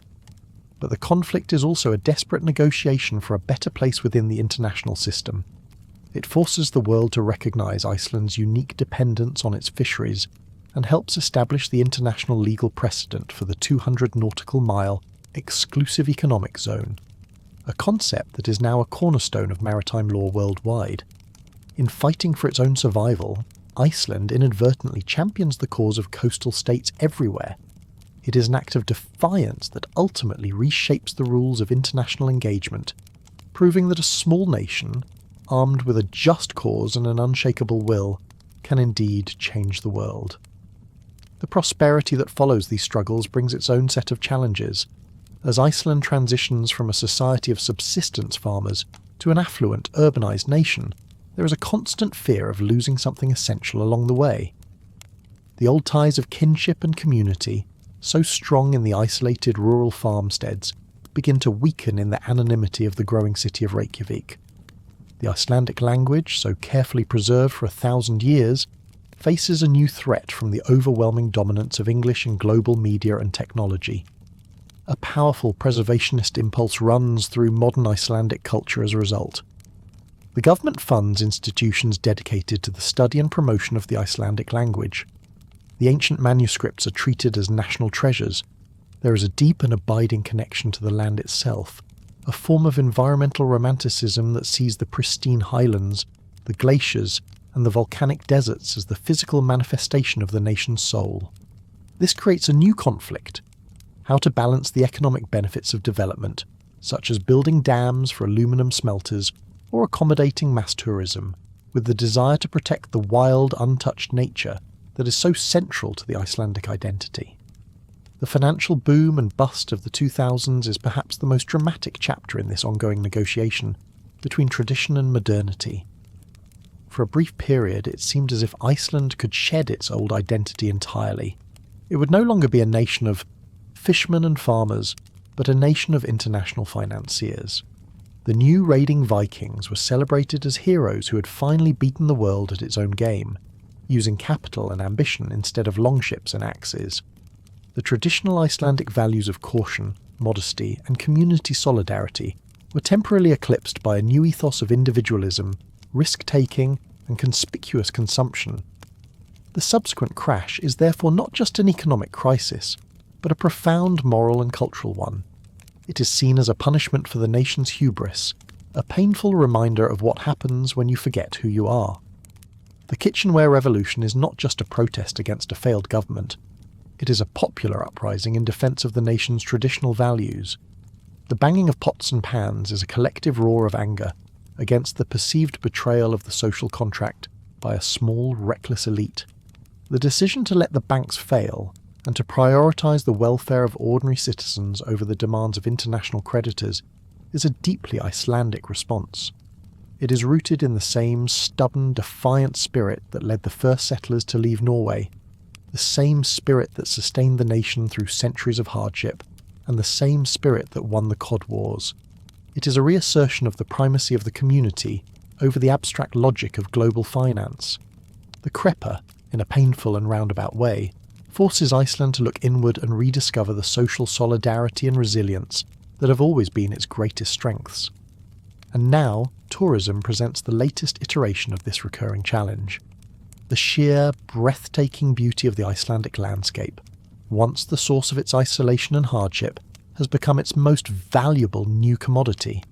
The influx of millions of visitors each year brings enormous economic benefits, diversifying the economy away from its heavy reliance on fishing and aluminum. It creates jobs and fosters a new sense of cosmopolitanism.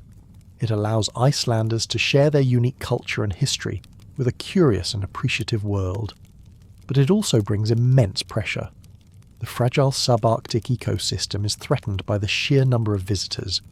Iconic natural sites risk being loved to death. The social fabric of small towns can be strained by the seasonal influx of tourists who vastly outnumber the local residents. The character of Reykjavik's city centre changes, with local shops being replaced by souvenir stores and hotels. Once again, the Icelanders find themselves in a familiar negotiation. How to engage with the outside world on their own terms, how to reap the benefits of connection without sacrificing the unique and precious things that define them as a nation. It is the original question, posed by the first settler on his longship, asked again and again in a new and ever-changing context. To truly understand the life of the settler, we must first understand the land itself, for in Iceland, the landscape is not a passive backdrop. It is the most powerful and active character in the national saga. It is a land in a perpetual state of becoming, a geological infant, still raw and violent from the fires of its own birth. The island sits astride the mid-Atlantic ridge, the great seam where the tectonic plates of North America and Eurasia are tearing themselves apart. It is, in the most literal sense, a place where the Earth's crust is unzipping, allowing the molten heart of the planet to well up and create new land. For the Norse settler, whose worldview was steeped in mythology, this geology was theology made manifest. The constant tremors, the plumes of steam venting from the earth, the ground itself being warm to the touch, these were not scientific phenomena. They were evidence of a world beneath their own, the subterranean realms of their myths. The sulphurous smell that hung around the hot springs and fumaroles was the very breath of the underworld. It is no surprise that when they looked upon the furious gaping maw of the volcano Hekla, they did not see a geological feature. They saw one of the gates to hell, a belief that would persist in European folklore for centuries. Imagine the terror and awe of witnessing a major eruption. The sky would darken in the middle of the day, turning a terrifying shade of ochre. The sun would be blotted out, not by clouds, but by a thick, gritty rain of black ash, or tephira. The air would grow heavy, difficult to breathe, filled with the sharp stench of sulphur. A deep, continuous roar would emanate from the earth, a sound that was felt in the bones as much as it was heard with the ears. And at night, the horizon would glow with an infernal pulsating light, as fountains of liquid fire were thrown thousands of feet into the air, and incandescent rivers of lava consumed everything in their path. For a people who believed in Ragnarok, the final, world-ending battle between the gods and the fire giants, an eruption must have felt like a dress rehearsal for the apocalypse. The other great power that sculpted the land was ice. The vast glaciers, or jöklar, that cover more than a tenth of Iceland are not static features. They are slow-moving rivers of ancient compressed snow, so immense that they create their own weather systems. They are living things, grinding and scouring the bedrock beneath them, carving out the deep U-shaped valleys and the dramatic, steep-sided fjords that the settlers would make their homes. The ice is a record keeper, its layers holding the memory of ancient volcanic eruptions and climatic shifts. But the glaciers were also a source of capricious and sudden violence. The unholy marriage of fire and ice in Iceland creates a phenomenon unique in its destructive power. The Jökulhlaup, or glacial outburst flood. When a subglacial volcano erupts, it melts an enormous volume of the ice from beneath, creating a vast contained lake of meltwater within the glacier. The pressure builds and builds until finally the ice dam can hold no longer. The flood that is unleashed is a force of biblical proportions.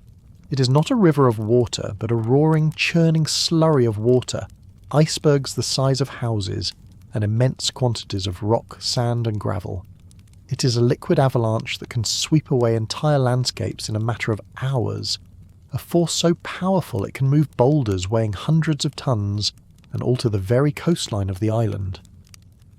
For a farmer in the path of a Jökulhlaup, there was no defence, only the hope of escape. Between these two extremes of fire and ice lies the habitable land, a thin green ribbon of life clinging to the coast. But even here, the land demands respect. The soil is volcanic, light and fragile, easily carried away by the fierce, unimpeded winds that sweep across the island. The settlers learned this the hard way, as the forests they cleared gave way to deserts of black sand. They learned that the land had a memory and a temper. To mistreat it was to invite a slow, creeping revenge in the form of erosion and desertification. A successful farmer was not one who conquered the land, but one who learned to live in a fragile, negotiated peace with it. This intimate, often adversarial relationship with the landscape infused the Icelandic character. It bred a certain fatalism, an acceptance that forces beyond human control could wipe out a lifetime's work in an instant. But it also bred a profound resilience, a stubborn refusal to be broken. It fostered a keen sense of observation and a deep, unsentimental knowledge of the natural world.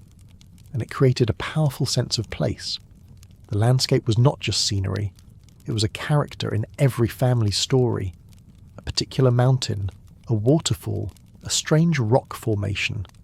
These were the landmarks of their lives, the settings for the events that, woven together, became the sagas.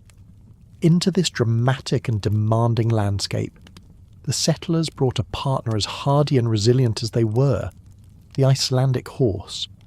This was not just another piece of livestock, it was the essential technology that made the settlement of the island possible. These horses were direct descendants of the animals that first stepped off the longships, a lineage so pure that it has been protected by law for over 1,000 years. Since the Althing banned the importation of horses in the 10th century to prevent the spread of disease, no horse that leaves Iceland has ever been allowed to return. The breed that developed in this isolation is a marvel of evolutionary engineering.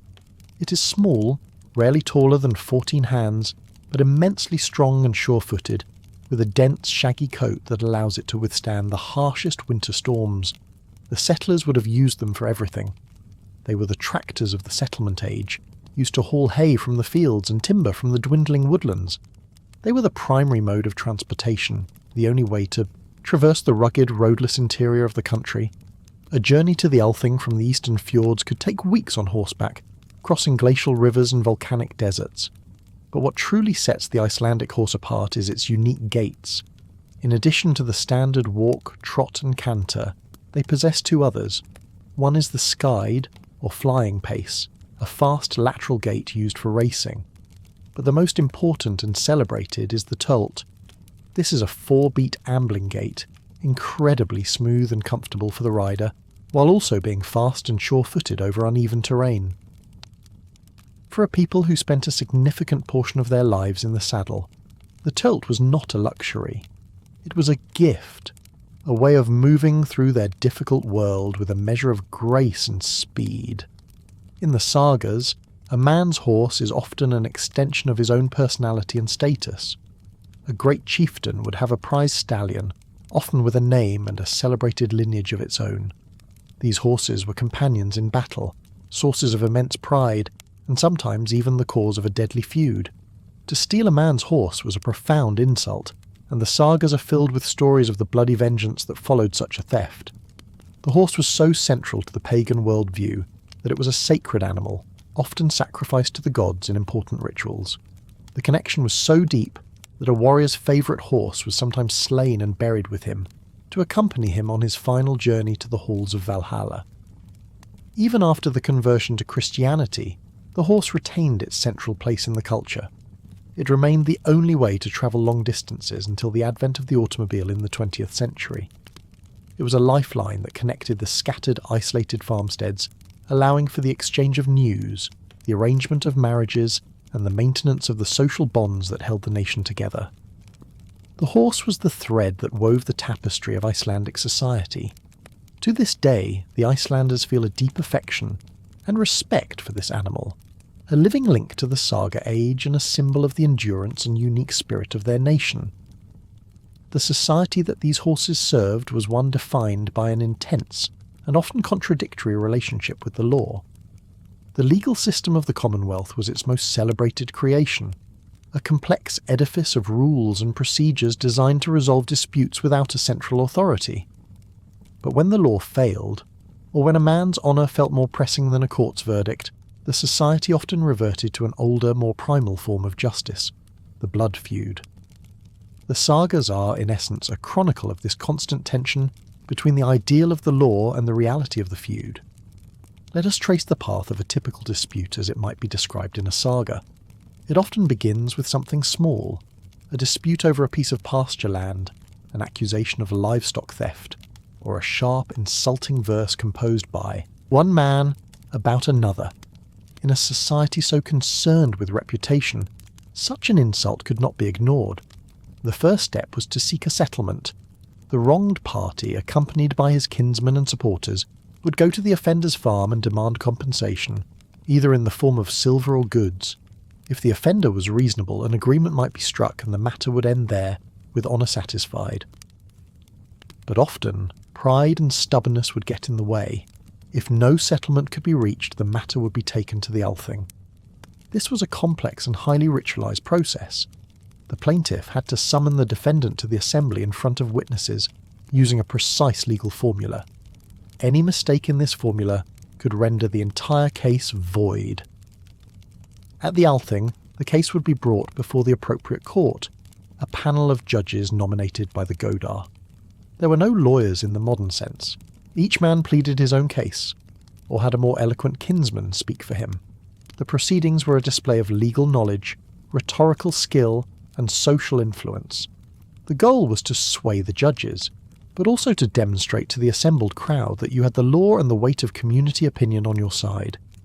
Witnesses would be called, and oaths would be sworn on a sacred ring, calling the gods to witness the truth of the testimony. To swear a false oath was a terrible crime, not just against man, but against the gods themselves, risking divine retribution. If a verdict was reached, a punishment would be set. For lesser crimes, this was usually a fine. For more serious offences like murder, the sentence could be outlawry. There were two forms of this. The lesser outlawry, Fjörbautsgarda, was a 3-year exile. The full outlawry, Skoganga, was a life sentence. An outlaw was declared legally dead. His property was confiscated and he was to be driven into the wilderness to become a forest goer. He could be killed by anyone with impunity. Indeed, to shelter or aid an outlaw was a crime in itself. This was the great weakness and the great strength of the system. The court could pass a sentence, but it had no power to enforce it. The enforcement was left to the successful plaintiff and his supporters, and if the condemned man was powerful, with a large and loyal following, he might simply refuse to accept the verdict. It was at this point that the law broke down and the feud began. The plaintiff was now legally entitled to attack the outlaw and his supporters, to enforce the court's decision by force. The conflict would escalate, drawing in more and more kinsmen and allies on both sides, sometimes engulfing an entire district in a low-level civil war that could last for generations. The saga of Gisli Sursen is a classic, tragic tale of this process. Gisli is a man of honour, trapped in a web of conflicting loyalties after a series of killings within his own family. He is eventually declared an outlaw, and spends 13 years on the run, hiding in the remote and desolate Westfjords. He's haunted by prophetic dreams, his psychological state slowly unravelling under the immense strain of his isolation and constant fear. He is aided by his loyal wife, Aud, but pursued relentlessly by his enemies. In the end, he is cornered and in a final heroic battle, fights to the death against overwhelming odds. The saga portrays him as a tragic hero, a man who, despite his great qualities, is ultimately destroyed by a legal and social system that has no room for mercy once the cycle of vengeance has begun. The feud was a destructive and wasteful custom, but it also served a social function. It was a powerful deterrent. Knowing that an attack on an individual would trigger a response from their entire clan made people think twice. It was a form of self-regulating social control in a stateless society, but it was a fragile and violent form of control, one that ultimately contributed to the concentration of power in the hands of the few chieftains who could successfully wage these private wars, leading to the collapse of the very commonwealth the system was designed to protect.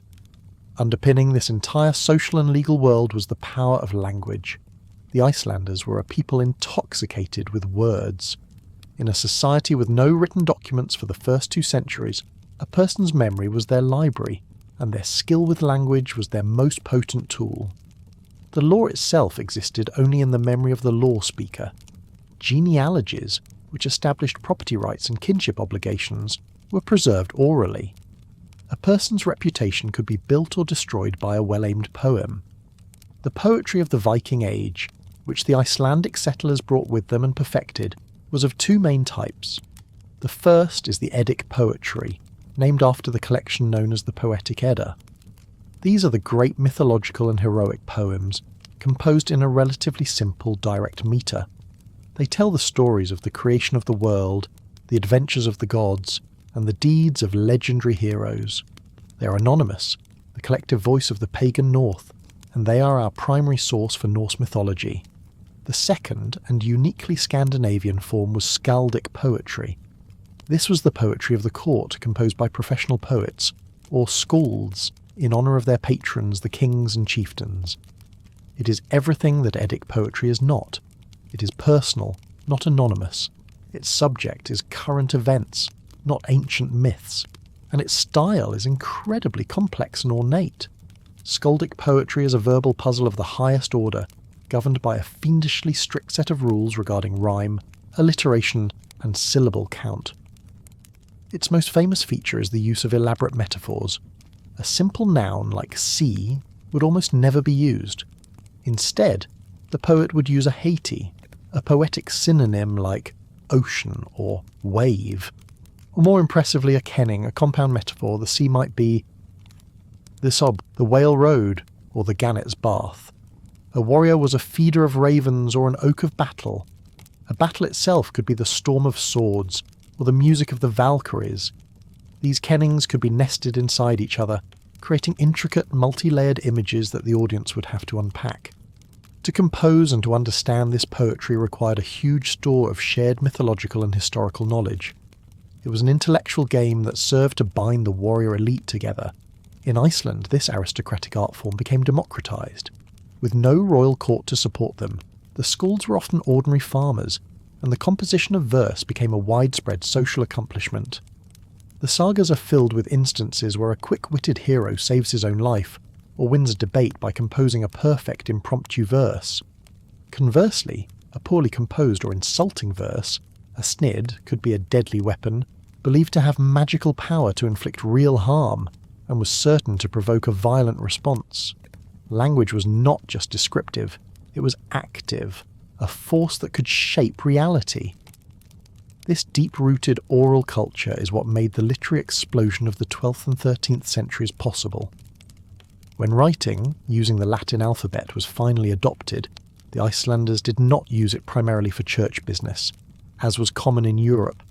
Instead, they used it to write down their own stories, in their own language.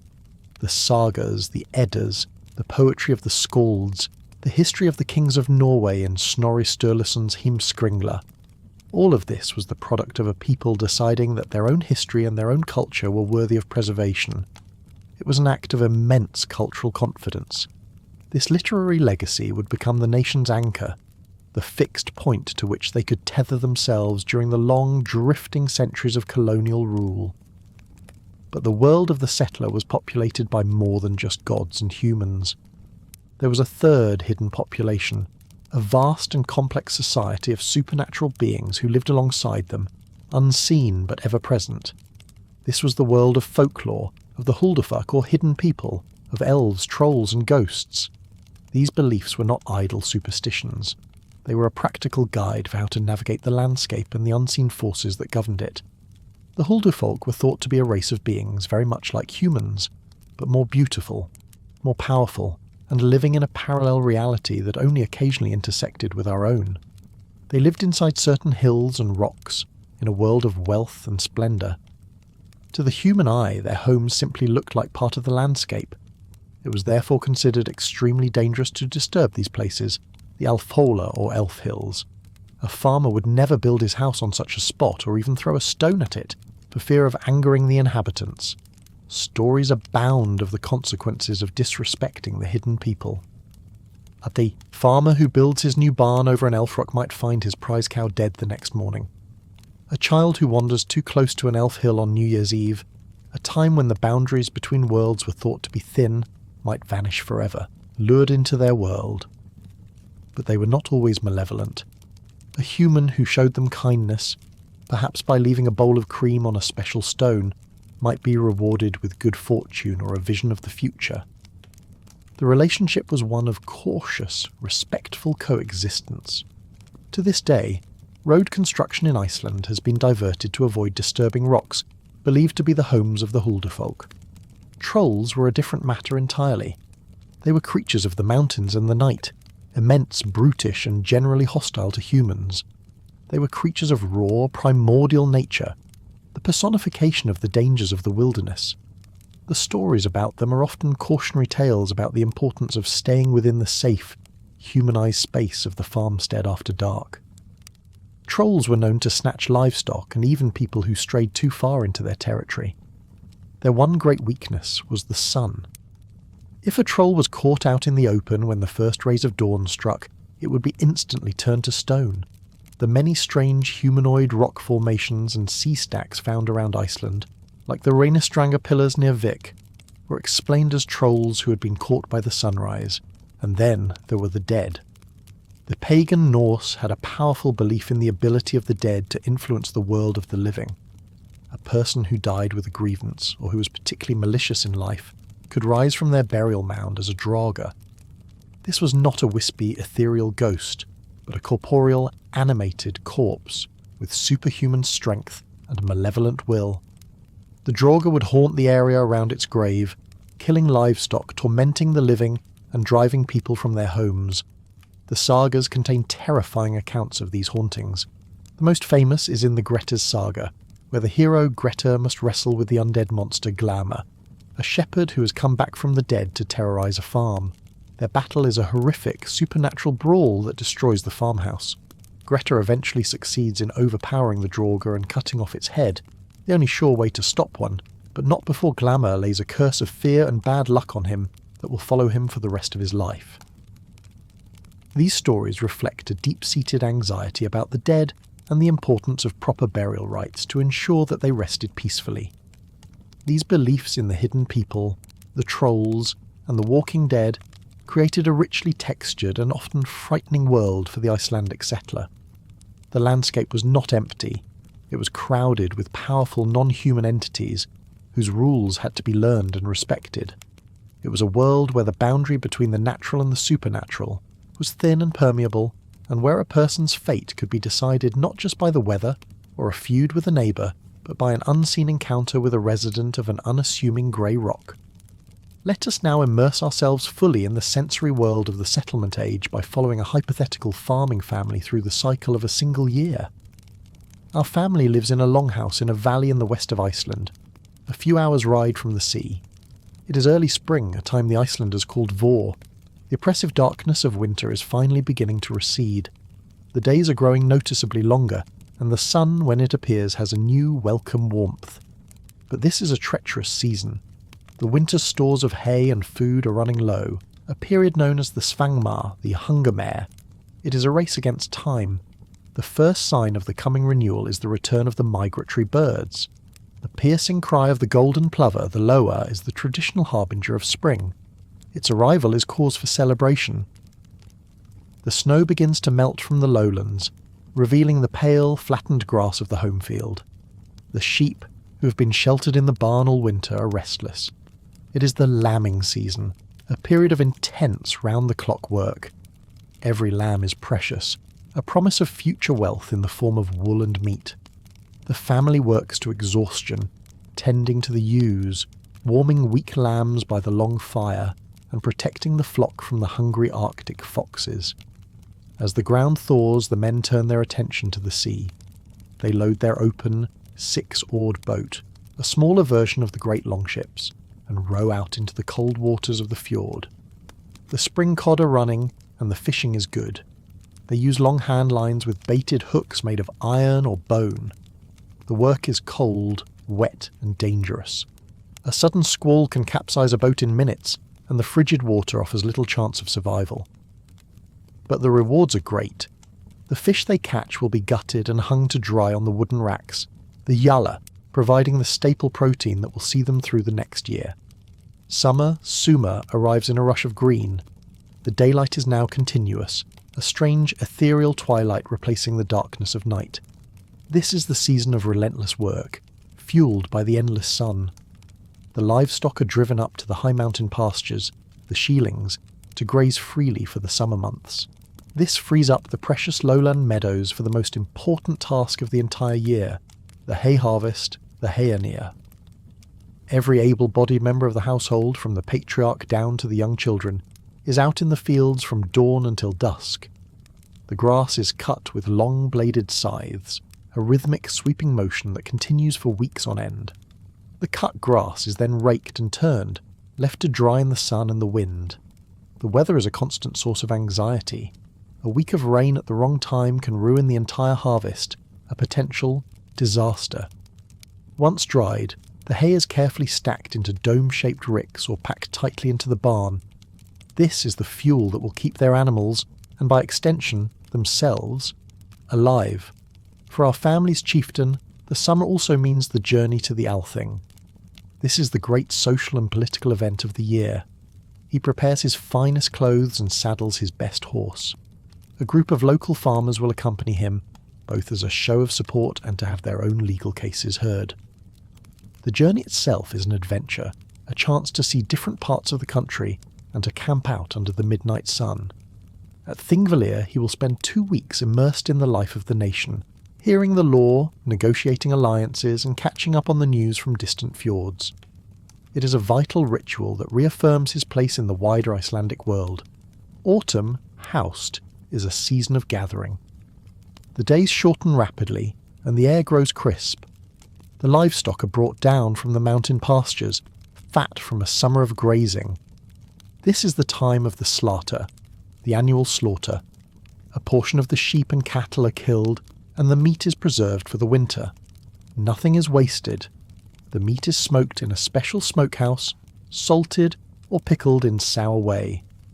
The blood is mixed with suet and rye meal to make a form of blood pudding, slatur, which is then stored in sheep stomachs. The offal is eaten, the hides are tanned for leather, and the bones are used to make tools and ornaments. The family also gathers other resources from the land. They collect berries, like crowberries and bilberries, which are preserved.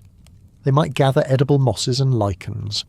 Driftwood, a precious resource, is collected from the shoreline, providing essential timber for repairs and construction. The turf roofs of the longhouse and outbuildings are checked and repaired, adding new layers to ensure they are weatherproof against the coming storms. The entire farmstead becomes a fortress of provisions, every corner filled with the preserved bounty of the short summer. Then winter, Vettur, descends. The first heavy snows can arrive as early as October, sometimes trapping the livestock in the high pastures in a devastating storm known as a retrograde. The sun disappears below the southern horizon for weeks on end, plunging the world into a deep perpetual twilight known as the Skamdegi, the short days. The family retreats into the single, smoky room of the longhouse, their world shrinking to the warm circle of light cast by the long fire. This is a time of indoor work, of patience and endurance.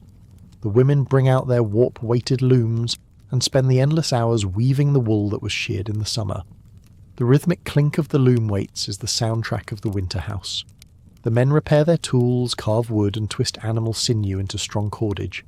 The children learn the skills they will need to survive, but they also play games using knucklebones as dice and the packed earth floor as their board. And it is the time of stories. As the family sits together in the evenings, the father or a skilled storyteller in the household will begin to recite. They tell the tales of the gods and giants, of the settlement of their own valley by their great-great-grandfather. They chant the complex verses of the skalds, challenging each other to decipher the intricate kennings. They recite the law, teaching the younger generation the rules that govern their society. This oral culture is the glue that holds them together, a shared mental landscape that is as real and as important as the physical landscape buried under the snow outside. It is in this winter darkness that the Icelandic soul is forged. the expansion westward from Iceland to Greenland and beyond is a final, dramatic chapter in the Viking age of exploration, a testament to the restless, outward-looking spirit of the Icelandic settlers. This was not a centrally planned colonisation, but the result of the actions of a few ambitious and often troublesome individuals. The key figure in the settlement of Greenland was one of the most famous and controversial characters of the saga age, Eric the Red. Eric was a Norwegian who had settled in the west of Iceland, but he had a violent temper and a knack for getting into trouble. After being implicated in a series of killings, he was sentenced by the Althing to 3 years of outlawry. Unable to stay in Iceland and unwilling to return to a Norway now firmly under royal control, he decided to use his exile to investigate rumours of a large landmass to the west, sighted by a sailor named Gunnbjörn, who had been blown off the course decades earlier. Around the year 982, Eric set sail into the unknown. He found the land, a vast mountainous island, the interior of which was covered by a colossal ice sheet. But along the southwestern coast, protected from the worst of the cold by a quirk of ocean currents, he found a series of deep fjords with green, habitable pasture land. He spent his 3 years of exile exploring this new territory, sizing up its potential. When his sentence was up, he returned to Iceland with a brilliant piece of marketing. He called the new land Greenland, reasoning, as the sagas tell us, that people would be more tempted to go there if it had an attractive name. His sales pitch worked. Iceland was by this time becoming crowded, and the best land had long been claimed. The prospect of acquiring a vast new farmstead in a land free for the taking was a powerful lure. In 985, Eric the Red led a large expedition of 25 ships from Iceland to settle Greenland. The journey was perilous. Only 14 ships survived the voyage, but those who made it established 2 main settlements in the sheltered western fjords, the larger eastern settlement and the smaller western settlement. For a time, the Greenland colony thrived. The settlers built longhouses and churches of stone and turf, nearly identical to those in Iceland. They raised sheep and a few hardy cattle, and hunted the abundant caribou and seals. Their most valuable economic asset was the export of luxury goods from the high Arctic. They organised long hunting expeditions to the north, to an area called Nordosetter, to hunt walrus for their ivory tusks and hide ropes, and to catch polar bears for their valuable pelts. These goods, traded back to Iceland and Norway, were the colony's lifeline to the European world. But the Greenland colony was living on a knife's edge. The climate was even harsher than Iceland's, the growing seasons shorter. They were utterly dependent on sea lanes for supplies of timber and iron, and they were slow to adapt their farming practices to the new environment, or to learn from the local Inuit people, whom they called Skrællingar, and with whom they had a mostly hostile relationship. When the climate began to cool, with the onset of the Little Ice Age in the 14th century, the colony's fragile existence was catastrophically threatened. The end of the Greenland Norse is a profound and haunting mystery. The sea ice began to choke the fjords, making the already dangerous voyage from Iceland and Norway even more difficult. The last ship to return from Greenland is recorded in 1410. After that, a curtain of silence falls. For centuries, the colony was simply lost to the European world. When explorers finally re-established contact with Greenland in the 18th century, they found only the haunting ruins of the Norse farms and churches, their turf walls slowly being reclaimed by the Arctic landscape. Archaeological evidence tells a grim story of a slow, desperate decline. The skeletons of the last Greenlanders show signs of severe malnutrition. As the climate cooled, the pasture land failed, and their livestock died off. They became more and more dependent on a marine diet of seal meat, but they never fully adopted the sophisticated sea hunting technology of the Inuit, like the kayak and the harpoon. They were a European society of farmers, trying to survive in an Arctic environment, and in the end, their cultural conservatism proved fatal. It was not a sudden collapse, but a slow, tragic fading away, a community withering and dying in its profound isolation. It was from this remote outpost in Greenland that the final and most astonishing voyage of the Viking Age was launched. According to the Vinland sagas, a man named Bjarni Herjolfsson, attempting to sail from Iceland to Greenland, was blown far off course to the southwest by a storm. He sighted a new land, a coastline covered in forests, but he did not go ashore. When he finally reached Greenland, the story of his sighting sparked the curiosity of the most adventurous of the new colonists, Leif Erikson, the son of Eric the Red. Around the year 1000, Leif bought Bjarni's ship, gathered a crew of 35 men, and set out to retrace his route in reverse. They first came to a land of flat stones and glaciers, which they called Helluland, stone slab land, likely Baffin Island. Sailing south, they came to a land that was flat and forested, with white sandy beaches, which they named Markland, Forest Land, probably the coast of Labrador. Finally, they sailed further south and found a land that was even more inviting. The climate was mild, the rivers teemed with salmon larger than any they had ever seen, and most astonishingly of all, grapevines grew wild. They had found a land of unimaginable abundance. They built a small settlement of longhouses to overwinter and explored the surrounding country. Leif named this new territory Vinland, Wineland, because of the grapes, and returned to Greenland the following spring with a cargo of timber and a story that would ignite the imagination of his people. Several subsequent voyages to Vinland are described in the sagas. Leif's brother Thorvald led an expedition, but was killed in a skirmish with the native inhabitants, the Skrellingar, becoming the first European to be buried in the New World. The most ambitious attempt at colonization was led by an Icelandic merchant named Thorfinn Karlsefni, who brought over 160 people, including women and livestock, intending to establish a permanent settlement. They stayed for 3 years, and a child, Snorri Thorfinnsson, was born there, the first European child born in the Americas. But ultimately the Vinland colony failed. The primary reason, as the sagas make clear, was the hostility of the native population. The Norse, with their small numbers and their iron weapons, were able to win individual skirmishes, but they were vastly outnumbered and could not establish a secure foothold in the face of constant attacks.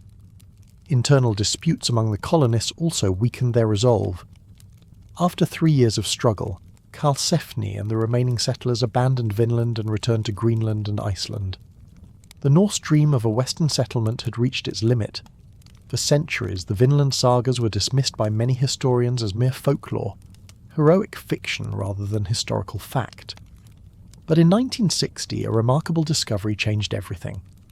At a place called Lance aux Meadows, on the northernmost tip of Newfoundland in Canada, the Norwegian archaeologist Helge Ingstad and his wife Anne Stein Ingstad uncovered the remains of a Norse settlement. They found the turf and stone foundations of several longhouses, a forge for working iron, and artefacts of unmistakably Norse origin. The site was dated to almost exactly the year 1000. It was the physical proof that the sagas were true. The Icelanders and their Greenlandic cousins had indeed reached North America, nearly 500 years before Christopher Columbus. The stories told through the long winter nights in the smoky longhouses were not just legends, they were history. The Vinland voyages, while ultimately a footnote in the history of the Americas, represent the high watermark of the Icelandic settlers' outward-looking ambition. The failure of the colony was a turning point, a moment when the boundless westward expansion of the Viking Age finally hit a wall it could not breach. The Norse world, which for 3 centuries had been constantly expanding, began to contract. The Icelanders turned inward, their focus shifting from the discovery of new lands to the consolidation and preservation of their own unique society and culture. The age of exploration gave way to the age of introspection, an era that would produce the great literary works that immortalized the adventures of their ancestors. This shift inward was also a function of a changing technological and economic landscape. The iconic Viking longship, the vessel that had made the settlement of Iceland possible, was a masterpiece of shallow draft, versatile design, perfect for raiding and coastal exploration. But it was less suited for the grueling open ocean transport of heavy cargo. As the centuries wore on, the centre of maritime power in northern Europe shifted to the Hanseatic League and their new ship, the Cog. The Cog was a fatter, deeper and more robust vessel, designed not for speed and raiding, but for carrying bulk goods like grain and timber. It was the cargo truck of the late Middle Ages, and it made the Hanseatic merchants the masters of the North Sea trade. The Icelanders, with their limited timber resources and their focus on a pastoral economy, never made the leap to this new maritime technology. They became, in a sense, passive participants in the trade that was their lifeline. They produced the goods, the wool and the fish, but they no longer controlled the ships that carried them. This dependence on foreign merchants would become a defining feature of the Icelandic economy for the next 600 years, culminating in the formal Danish trade monopoly. The descendants of the greatest seafarers of their age became a nation of farmers and fishermen, who had to wait anxiously on the shore for the arrival of foreign ships to bring them the necessities of life. The physical world of the Icelandic farm also underwent a slow evolution. The original single-room longhouse of the settlement age, while thermally efficient, was also crowded and unsanitary. Over the centuries, a new and uniquely Icelandic architectural style developed, known as the turf farmhouse or bear. This was not a single building, but a complex of interconnected specialised rooms, all buried under a single continuous roof of turf. The heart of this new complex was the Bad Stofa. Originally a sauna or bathhouse, this room evolved to become the main living, eating and sleeping quarters for the entire household. It was typically built with its floor raised above the level of the other rooms, making it warmer and drier. Along the walls were the shared beds where the entire family and their farmhands would sleep, often 2 or 3 to a bed for warmth. The Bad Stofa was also the winter workshop where the women would weave and the men would work on crafts, all huddled together in the dim light. Connected to the Bad Stofa by a central passageway would be a series of other rooms, each with a specific function: a pantry for storing food, a kitchen with a stone hearth, a cowshed, was, and a privy. From the outside, the entire complex looked like a cluster of small grassy hills, blending almost seamlessly into the surrounding landscape. This design was a brilliant adaptation to the harsh climate and the scarcity of building materials. The thick turf walls provided excellent insulation, and the interconnected layout minimised the need to go outside during the brutal winter storms. But it also meant that people lived in close, often claustrophobic, proximity to each other and to their animals, in conditions that were dark, damp and poorly ventilated. This was the physical container of Icelandic life for nearly 1,000 years, from the Middle Ages right up until the early 20th century. Within this container, the rhythm of life was dictated not just by the seasons, but by a rich calendar of festivals and feast days that blended the remnants of pagan tradition with the new Christian calendar. The most important festival of the winter was Yule, or Jul. In pagan times, this was the midwinter solstice festival, a celebration of the sun's rebirth. After the conversion, it became assimilated with Christmas, but it retained many of its old traditions. It was a time of feasting, drinking and gift-giving, a welcome explosion of light and cheer in the darkest time of the year. It was also a time of heightened supernatural activity, when the dead were thought to walk and the Yule lads, mischievous troll-like figures, would descend from the mountains to cause trouble. In the spring, Easter marked the end of the long fast of Lent, but an older pre-Christian festival was also celebrated, Sumamal, marking the official first day of summer, according to the old Norse calendar, always a Thursday in late April. This was a day of hope and celebration, a formal farewell to the hardships of winter. People would give each other summer gifts and celebrate the return of the light. The major gathering of the summer remained the Althing, even after it lost its legislative power. It was still the time when people from across the country came together to trade, socialise and settle legal disputes. The autumn was marked by the Retir, the annual sheep roundup. This was a massive communal effort. Farmers from an entire district would spend days on horseback, combing the mountains and valleys to gather the thousands of sheep that had been grazing freely all summer. The sheep were then driven down to a communal sorting pen, the Reet, typically a circular stone enclosure with radiating pens for each farm. This was a time of intense work, but also a major social occasion, a rural festival of horsemanship, feasting and community cooperation. It is a tradition that continues in much the same form to this day. This yearly cycle of intense summer work and long winter introspection, of communal celebration and isolated endurance, shaped a culture of profound self-reliance and deep community bonds. A farmstead had to be a self-sufficient unit, capable of surviving a harsh winter on its own. But no farmstead could survive a true crisis. A fire, a disease among the livestock, a sudden illness, without the help of its neighbours. This created a powerful ethos of mutual support. The Hreppe, an old system of parish-based poor relief and insurance, where the members of a district were legally obligated to support each other in times of need. It was a social safety net woven from the threads of necessity and kinship. Let's explore the diet of the Icelandic settler in more detail. It was a diet dictated by what the land and the sea could provide, and most importantly, by what could be preserved to last through the long winter. Grain was the scarcest and most valuable commodity. While the early settlers were able to grow some barley, the cooling climate soon made this impossible. All grain, primarily rye for making a dense dark bread, had to be imported, making it a luxury for most. The pillars of the diet were therefore fish and dairy. Fish, primarily cod and haddock, was air-dried into stockfish, a rock-hard, protein-rich staple that could be stored for years. Before eating, it would be hammered until it softened and then eaten with butter, which provided the necessary fats. This combination of dried fish and butter was the Icelandic equivalent of bread and cheese. Dairy products were equally vital. The milk from cows and sheep was rarely drunk fresh. Instead, it was processed into products with a longer shelf life. Butter and cheese were common. But the most uniquely Icelandic dairy product was skyr. This was a thick, sour, yogurt-like cultured milk product, high in protein and virtually fat-free. It was a way of preserving the goodness of the summer milk, and it has been a cornerstone of the Icelandic diet for over 1,000 years. Another preservation technique was to store meat and other foods in sour whey, syra, a byproduct of cheese-making. This lactic acid fermentation both preserved the food and gave it a distinctive, intensely sour flavour.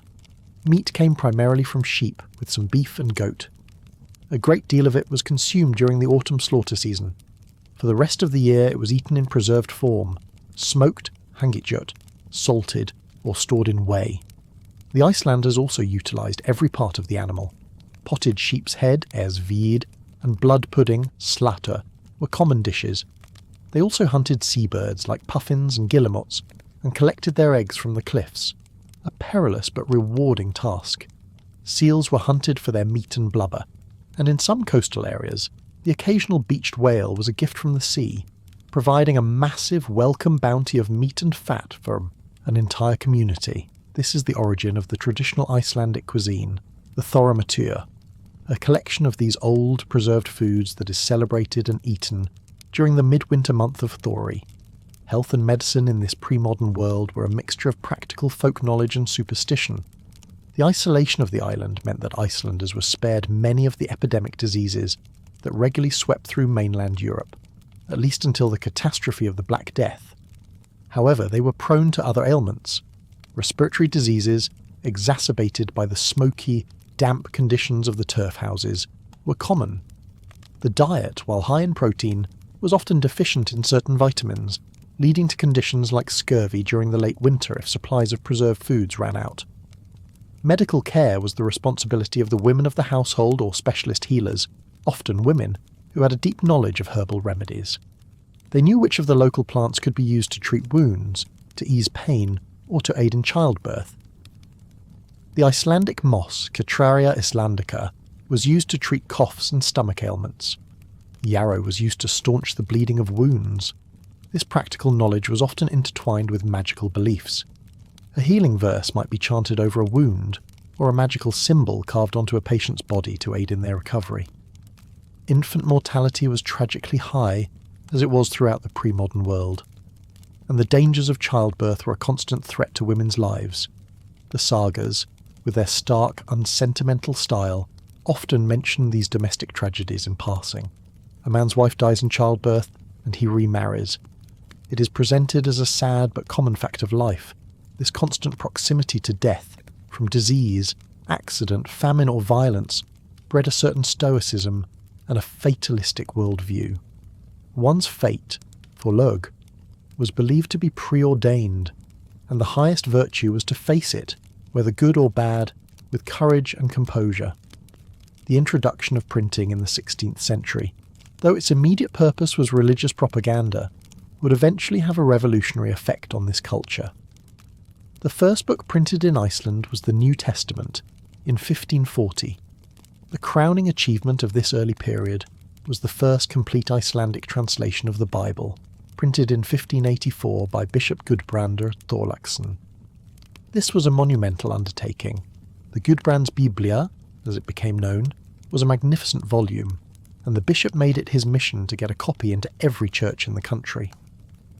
The importance of this cannot be overstated. While the old manuscripts of the sagas were the cherished possessions of the elite, the Bible was a book for everyone. By law, every household was supposed to have access to it, and the head of the household was responsible for teaching his family to read from it. This created a culture of near-universal literacy that was unique in Europe at the time. The Icelandic Bible, along with collections of hymns and sermons, became the primary reading material for the common person for the next 300 years. While this religious literature supplanted the sagas in daily life, it had the unintended effect of preserving the language in a stable, universally understood form. The language of the 16th century Bible was not so different from the Old Norse of the 13th century sagas.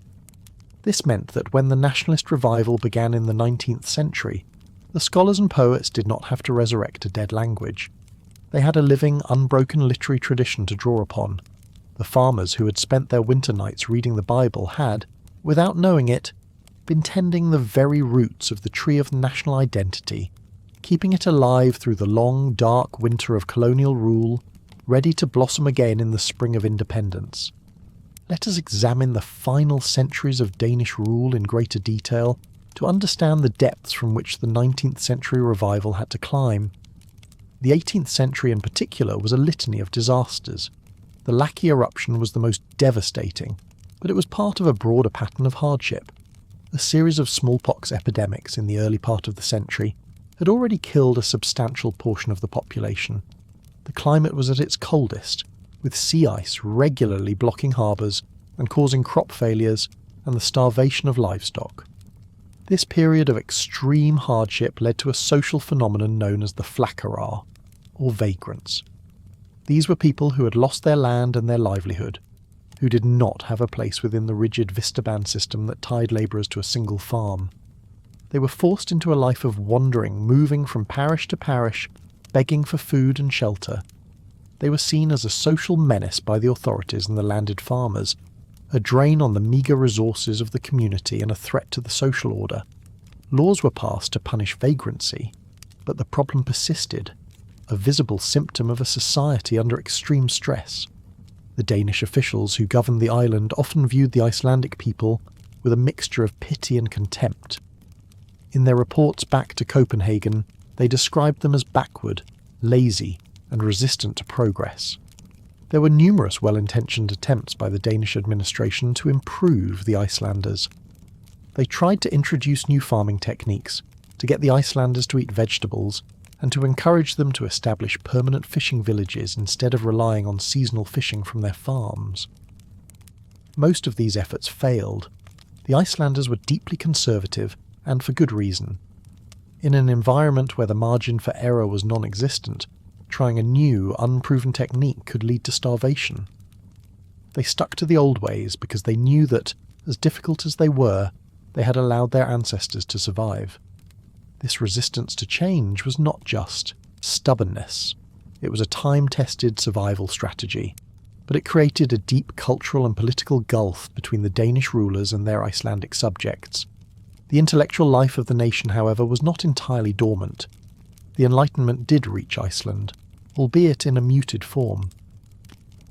Men like Eggert Olafsson, a poet and naturalist, undertook a great scientific and cultural survey of the island in the mid-18th century. His work was a comprehensive account of the country's geography, natural history, and the folkways of its people. It was a pioneering work of national self-discovery, a cataloguing of the Icelandic world that treated its culture not as a backward curiosity, but as a subject worthy of serious study. Tragically, Eggert drowned in a boating accident shortly after completing his work, a death that was seen as a national calamity. It was against this backdrop of grinding poverty, natural disaster and cultural stagnation that the nationalist movement of the 19th century felt so revolutionary. Jon Sigurdsson and his fellow intellectuals were not just arguing for political rights. They were arguing for a fundamental shift in national consciousness. They were telling their people to lift their heads, to stop seeing themselves as the impoverished subjects of a foreign power, and to remember that they were the descendants of the free people who'd created one of the most remarkable societies of the Middle Ages. Their primary weapon in this struggle was the printing press. The first privately owned printing press was established in Reykjavik in the early 19th century, breaking the old monopoly of the church. This led to an explosion of new publications, newspapers, journals, and collections of poetry. For the first time, a national conversation could take place. An article published in a Reykjavik newspaper could be read and debated in the farmhouses of the most remote fjords. This created a new sense of a national community, an imagined community of readers who, though they might never meet, were all engaged in the same great project of national revival. The poets of this era became national heroes.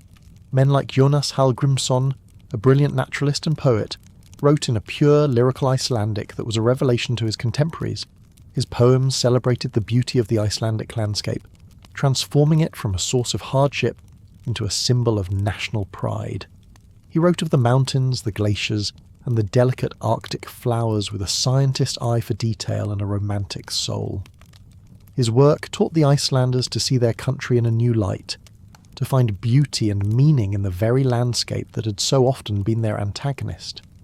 This cultural awakening laid the essential groundwork for the political struggle. By the time Jon Sigurdsson began his campaign for the restoration of the Althing, he was speaking to a people whose sense of their own history and cultural worth had been powerfully rekindled. His legal and historical arguments resonated so deeply because they tapped into this renewed wellspring of national pride.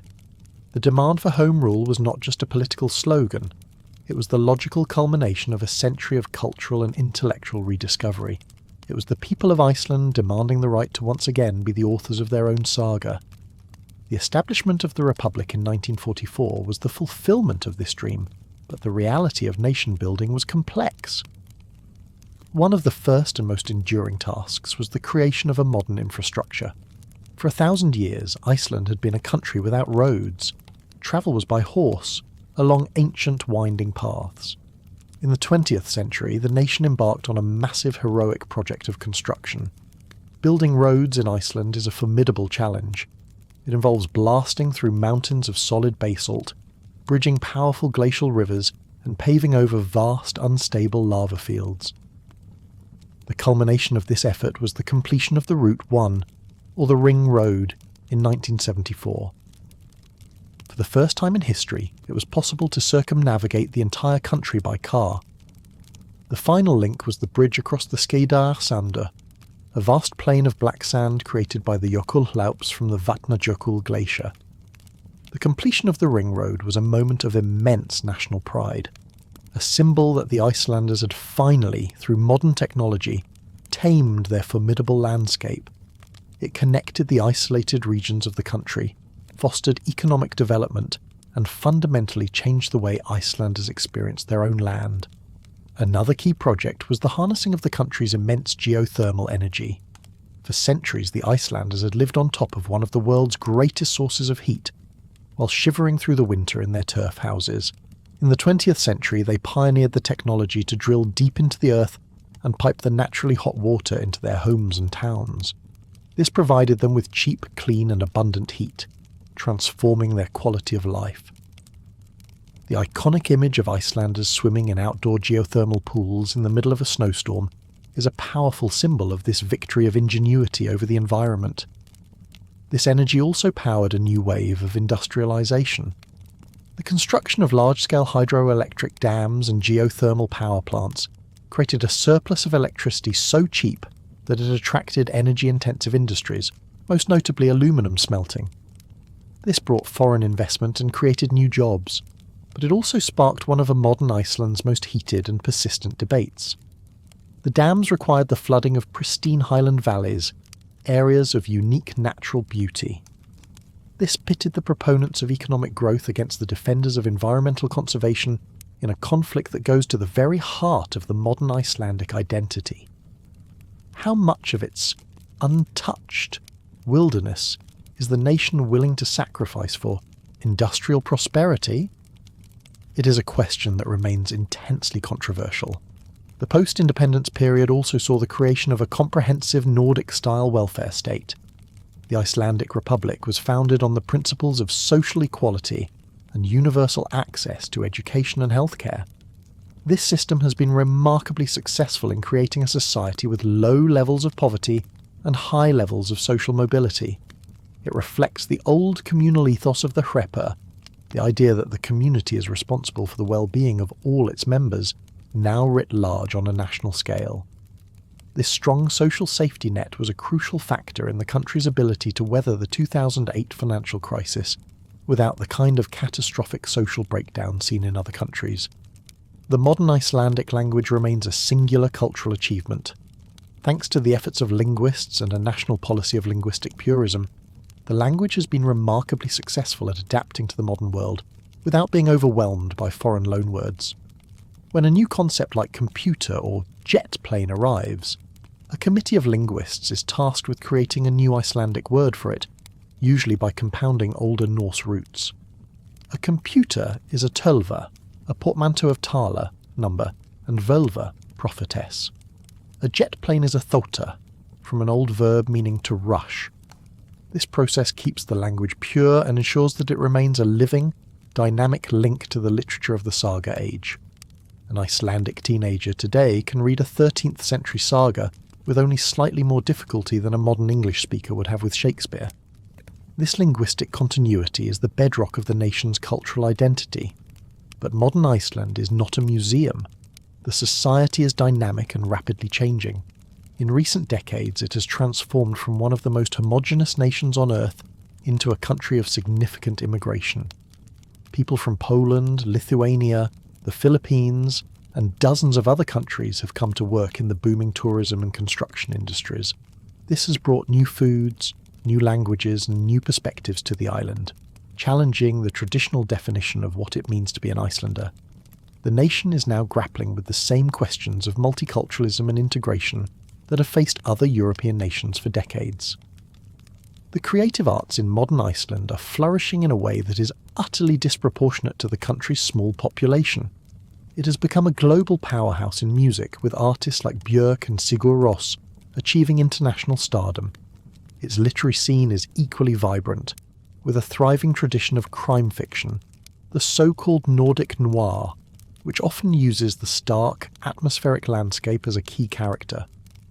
This cultural explosion is a product of a highly literate society, strong government support for the arts, and a deep-seated cultural tradition that has always valued the power of storytelling.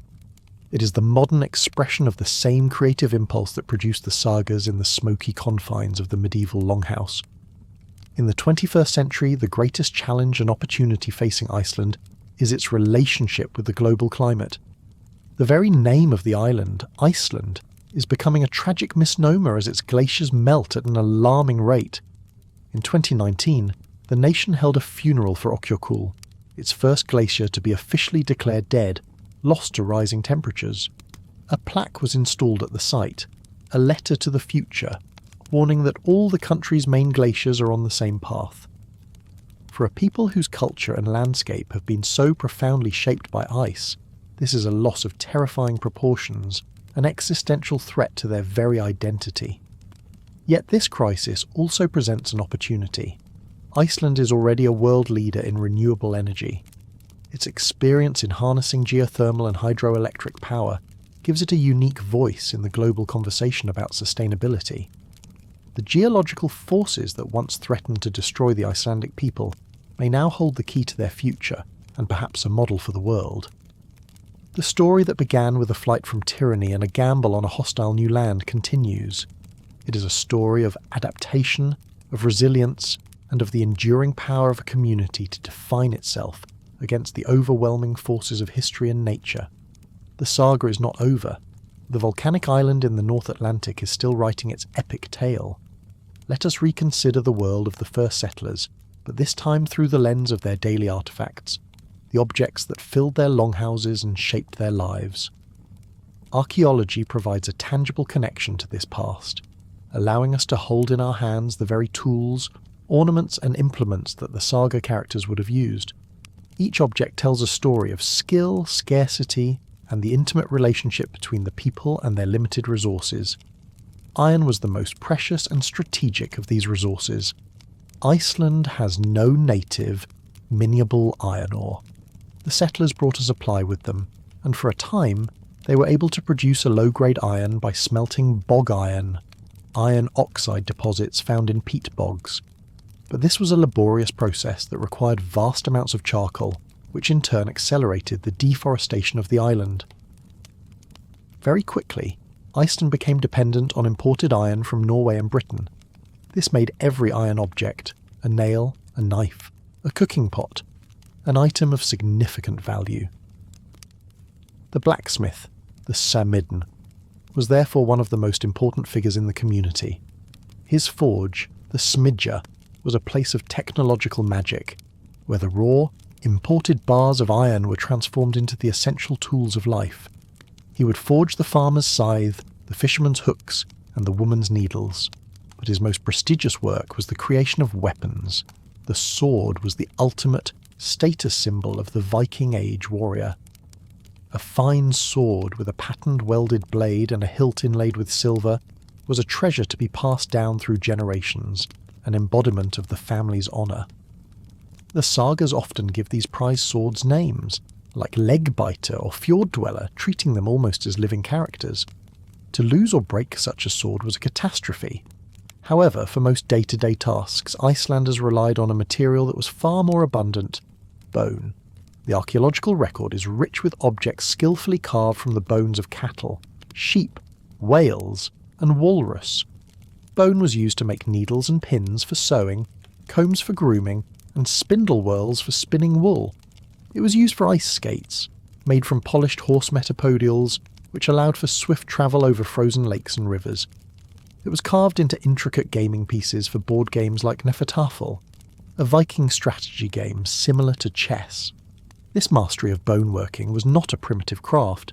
It was a sophisticated response to the scarcity of other materials, a testament to the settlers' ingenuity and their philosophy of using every part of the animals they depended upon. Woodworking was another essential skill. While large-scale timber for construction was scarce, the native birch and imported driftwood were used to create the essential furniture of the longhouse. Elaborately carved wooden chests were used to store valuables. Food was eaten from simple wooden bowls and drunk from wooden cups. The high seat pillars of the chieftain, the symbols of his authority, were often covered in intricate carvings depicting scenes from Norse mythology. These carvings were not mere decoration.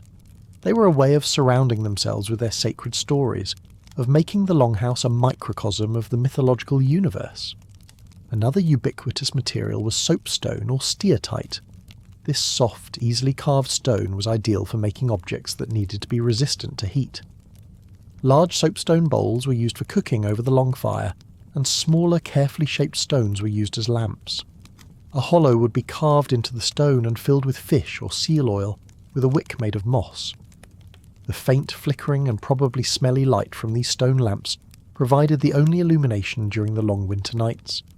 Soapstone was also used to make line sinkers for fishing, and loom weights for the warp-weighted loom, a technology that was central to the Icelandic economy. The warp-weighted loom was the machine that turned Iceland's primary raw material, wool, into its most important trade good. It was a large, upright frame, usually leaned against a wall of the longhouse. The vertical warp threads were not held taut by a bottom roller, but by a row of heavy weights, often made of soapstone or fired clay. Weaving on such a loom was a slow, physically demanding process, performed while standing. The women of the household would spend countless hours at this loom, producing the coarse woolen cloth called vadmal.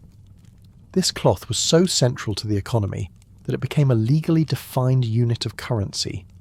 Debts could be paid, fines could be settled, and a bride's dowry could be calculated in standardized lengths of vadmal. It was the literal fabric of their society. Personal adornment provides a glimpse into the settler's sense of identity and their connection to the wider Viking world. Both men and women wore brooches to fasten their cloaks. Women's brooches were often large and ornate, worn in pairs on the shoulders to secure the straps of an apron-like dress. These oval-shaped tortoise brooches are one of the most characteristic artefacts of the Viking Age. Men's brooches were typically penannular, or ring-shaped with a long pin. These objects, often made of bronze or silver, and decorated with complex animal-style art, were not made in Iceland. They were brought from Scandinavia or the British Isles, tangible links to the world the settlers had left behind. Other common finds include beads of glass and semi-precious stones like carnelian and amber, worn in necklaces. Finger rings and arm rings of twisted silver were also popular, serving as both decoration and a portable form of wealth. A chieftain could reward his followers by literally hacking a piece off his silver arm ring, and small, silver pendants in the shape of Thor's hammer, Mjolnir, are found throughout the Viking world, including Iceland. These were worn as amulets, a way of calling on the thunder god for protection in a dangerous world. They were a personal, wearable statement of pagan faith. The story these objects tell is one of a society that was both deeply practical and possessed of a strong aesthetic sense.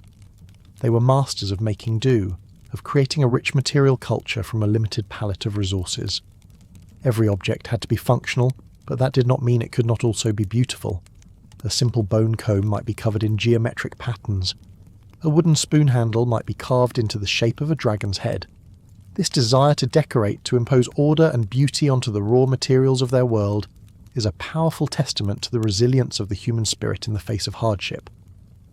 It is a quiet conversation, carried on across 1,000 years, from their hands to ours. Now let us turn to the invisible world of the settlers, the world of their thoughts, their beliefs, and their understanding of the cosmos.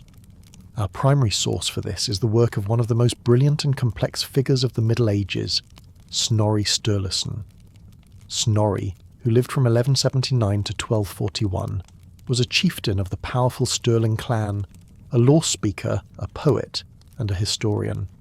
He was a man deeply enmeshed in the violent, treacherous politics of his age, and his life ended in assassination, a victim of the very civil wars he chronicled.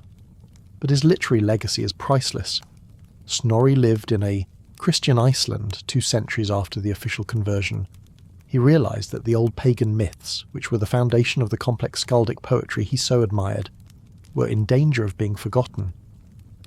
Without an understanding of these stories, the entire poetic tradition of his ancestors would become incomprehensible. So, he undertook a monumental project of cultural preservation. He wrote what is now known as the Prose Edda, a handbook for aspiring poets that is also our most complete and systematic account of Norse mythology. Snorri faced a delicate task. As a Christian, he could not present the old gods as real deities, so he created a clever framing device. He claimed that the Norse gods, the Aesir, were not gods at all, but a group of heroic human refugees from the ancient city of Troy. Led by their king, Odin, they had migrated north, and because of their superior knowledge and skill, the primitive peoples of Scandinavia had come to worship them as gods. This theory, known as euhemerism, allowed Snorri to tell the old stories without being accused of heresy. He was not promoting paganism, he could claim. He was simply recording the historical and literary traditions of his people. Within this framework, Snorri lays out the entire Norse cosmology. We learn of the primordial void, Ginnungagap, and the creation of the world from the body of the slain frost giant, Ymir. We learn of the 9 worlds, all held within the branches and roots of the great world tree Yggdrasil. There is Asgard, the home of the Aesir gods, Midgard, the world of humans, Jotunheim, the land of the giants, and Hel, the gloomy realm of the dead, ruled by the goddess of the same name. Snorri introduces us to the full pantheon of the Aesir. We meet Odin, the relentless seeker of knowledge, who sacrificed one of his eyes for a drink from the well of wisdom, and hung himself from Yggdrasil for 9 nights to learn the secrets of the runes.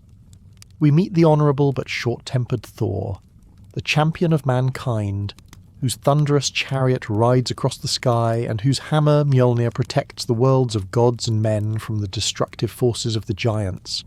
We meet the beautiful Freya, goddess of love and fertility, but also a fierce warrior who claims half of the slain in battle, and we meet the brilliant, charismatic, and utterly immoral trickster Loki, a giant who lives among the Aesir, whose clever schemes often help the gods, but whose ultimate malice will be the cause of their downfall. Snorri recounts the great myths in vivid detail: the building of Asgard's wall, Thor's fishing trip to catch the world serpent, the theft and recovery of his hammer, and the tragic death of the beautiful god Balder, engineered by the jealousy of Loki. This last event is the turning point, the beginning of the end.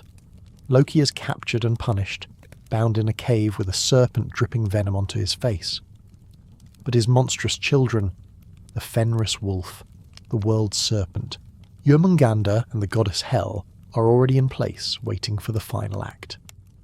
The Prose Edda concludes with a powerful and terrifying prophecy of the world's end.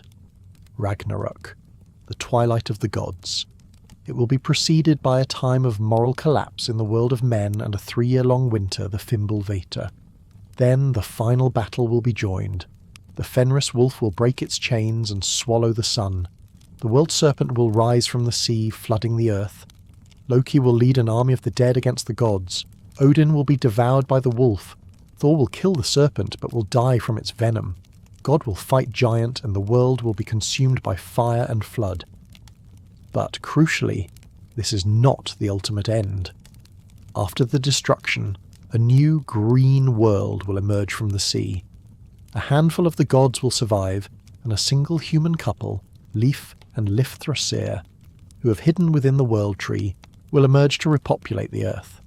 It is a cyclical vision of the cosmos, a story of destruction and rebirth that is profoundly resonant with the volcanic landscape of Iceland itself, a land constantly being destroyed and reborn from its own ashes.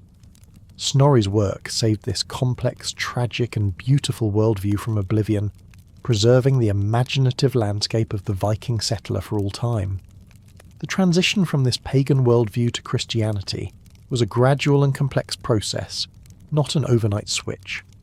The Althing's decision in the year 1000 was a political solution, not a mass spiritual conversion. For several generations, Iceland existed in a state of religious syncretism, a double faith, where the old beliefs and the new religion coexisted and blended in fascinating ways. The early Christian missionaries faced a significant challenge. How do you explain the concepts of a single, all-powerful God, of heaven and hell, of sin and salvation, to a people whose spiritual world was populated by a host of flawed, human-like deities? They often did so by mapping Christian ideas onto pagan frameworks. God the Father was presented as a more powerful version of Odin the All-Father. Christ became a heroic warrior god, a white Christ who had defeated the ultimate enemy, death. The devil and his demons were easily assimilated with the giants and trolls of the old beliefs. We can see this blending in the art and literature of the period. The Volsunga saga, which tells the story of the hero Sigurd the Dragon Slayer, is a purely pagan heroic tale, but it was written down by a 13th century Christian author. Carved wooden church doors from the period depict scenes from Sigurd's life, alongside scenes from the Bible, suggesting that the Icelanders saw no contradiction in celebrating their own native hero within a Christian context. He was, in a sense, their own local saint. Poetry also reflects this transition. The poem Solar Ljóð, or the Song of the Sun, is written in the style of the pagan Eddic poems, a series of visions recounted by a dead father to his son. But the content is Christian, a journey through a landscape of heaven and hell, describing the rewards of the righteous and the punishments of the sinful. It is a Christian message delivered in a pagan voice, a perfect example of the cultural synthesis that was taking place. The first churches in Iceland were built by local chieftains on their own farms. These were the Godar, the same men who had once been the pagan priests. By building a church, they could maintain their local authority, simply transferring their spiritual role from priest of Thor to patron of the new parish church. These early churches were small, simple structures made of turf and timber, their form often indistinguishable from the other farm buildings. The new religion was literally built into the old social and physical landscape. Over time, however, the institutional power of the church grew. The two bishoprics at Skalholt and Hola became major centres of wealth, power and learning. They established monasteries and schools and became the largest landowners in the country. This growing power of the international church, with its allegiance to the Pope in Rome, began to challenge the local authority of the chieftains. The conflict between secular and ecclesiastical power, which was a major theme throughout medieval Europe, was played out in microcosm in Iceland, contributing to the instability that would eventually lead to the end of the Commonwealth. The Reformation in the 16th century was the violent final act of this long struggle, a moment when the king, in a decisive blow, shattered the church's power and claimed it for himself. The Reformation brought not just a new theology, but a new emotional and spiritual tone to Icelandic life. The old Catholic faith, with its saints, its relics, its colourful festivals, and its visual splendour, was replaced by the austere, text-based piety of Lutheranism. The emphasis shifted from communal ritual to individual faith and the personal study of the scripture. The new churches were stripped of their images and decorations. The fear of God's judgment and the devil's temptations became a central theme in the religious literature of the following centuries. One of the most powerful and enduring works of this new era was the Passio-salmar, the Passion Hymns, of the Reverend Hallgrímur Pétursson. Hallgrímur, a 17th century poet and pastor who endured immense personal hardship, including the loss of his children and his own long battle with leprosy, composed a series of 50 hymns, one for each working day of Lent. These hymns are a profound and deeply personal meditation on the suffering of Christ during his Passion. They are written in a simple, beautiful Icelandic, and they speak with a voice of deep empathy and unwavering faith in the face of suffering. For centuries, the reading of these hymns during Lent became a cornerstone of Icelandic domestic religious life. They became the nation's comfort and its catechism, a work of art that sustained the Icelandic spirit through its darkest and most difficult centuries. This deep, ingrained Lutheran piety also shaped the Icelandic character. It reinforced the values of literacy, sobriety, and hard work. It also fostered a certain stoicism and a deep-seated sense of guilt and spiritual anxiety. The world was a place of trial, and life was a constant struggle between the forces of good and evil. This worldview is powerfully expressed in the folk tales of the 17th and 18th centuries, which are filled with stories of deals with the devil, of ghosts sent by sorcerers, and of the constant looming threat of damnation. It was a worldview that, while offering the ultimate hope of salvation, often cast a long, dark shadow over the experience of daily life. The legal system also changed dramatically under Danish rule, particularly in its approach to crime and punishment. The old Commonwealth system of fines and outlawry was replaced by a far harsher, more physically brutal system of justice, based on Danish law. The concept of honour, which had been so central to the saga age, was replaced by the concept of sin and crime against the king's authority. Corporal punishment, which had been rare in the Commonwealth, now became common. People were flogged for theft. The stocks were set up outside churches to publicly shame minor offenders. For more serious crimes, the punishments were brutal. Mutilation, such as the cutting off of a hand for stealing, was introduced, and the death penalty was enforced for a range of offences including murder, incest, and witchcraft. The 17th century in particular was the period of the Icelandic witch hunts, the Brennjuld, or Age of Burning. This was a relatively small and late manifestation of the great European witch craze, but it was a dark and terrifying chapter in Icelandic history. Interestingly, unlike in most of Europe, the vast majority of those accused and executed for witchcraft in Iceland were men. The accusations rarely involved pacts with the devil or witches' sabbaths. Instead, they focused on the use of magic runes and charms to cause harm to a neighbour, to sicken their livestock, or to steal from them. It was a perversion of the old pagan belief in the power of runes and magic, now viewed through the terrifying lens of Christian demonology. Around 20 people were burned at the stake for sorcery, a grim testament to the anxieties of a society living under immense pressure. Executions were carried out at the Althing at Thingvellir, transforming the ancient site of lawmaking into a stage for brutal state-sanctioned violence. Men were beheaded and women were drowned. A deep pool in the river Uxara, which flows through the Almannagjá Rift, is still known as the Drekkinga Hylur, the Drowning Pool, where women convicted of crimes like infanticide were executed. These public and brutal punishments were designed to instill fear and to reinforce the absolute authority of the distant Danish king. It was a far cry from the old system, where justice, however flawed, was a matter for the community to decide and enforce. As we approach the modern era, it is essential to understand the role of Reykjavik. For most of its history, Iceland was a country without a city. It was a thoroughly rural society, with power and population dispersed among the scattered farmsteads.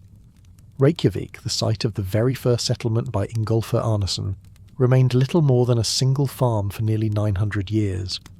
Its rise began in the mid-18th century as the centre of a Danish-led effort to modernise the Icelandic economy. Workshops were established for wool production, tanning, and shipbuilding, forming the nucleus of a small town. It became the seat of the Danish administration, and later the home of the restored Althing and the National University. But for a long time, it was a town of Danish officials and merchants, a foreign enclave that was culturally distinct from the rest of the country. The 20th century saw Reykjavik's explosive growth, fueled by the mechanisation of the fishing industry and the mass migration of people from the countryside. This was a profound social shift. For the first time, a majority of Icelanders were not living on farms, their lives dictated by the seasons, but in a city, working for wages and participating in a modern consumer economy. This urbanisation created a new set of social dynamics, opportunities and problems. It was the birth of modern Iceland, a nation that was now overwhelmingly urban, centred on its bustling, creative and sometimes chaotic capital city. The story of the Icelandic woman is a particularly compelling thread running through this long history. In the pagan era of the settlement, women enjoyed a relatively high status compared to their counterparts in much of Europe. They could inherit property, they had the right to divorce their husbands, and they were the undisputed managers of the powerful domestic sphere.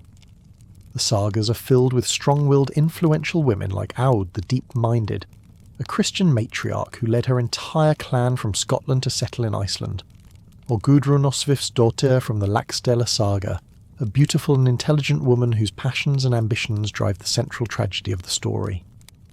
This status was eroded over time. The introduction of Christian church law, which was based on a more patriarchal Roman model, curtailed women's rights to divorce and property ownership. The centuries of poverty and hardship also took their toll. Women's lives were defined by an endless cycle of hard physical labour, frequent childbirth, and the high risk of mortality that came with it.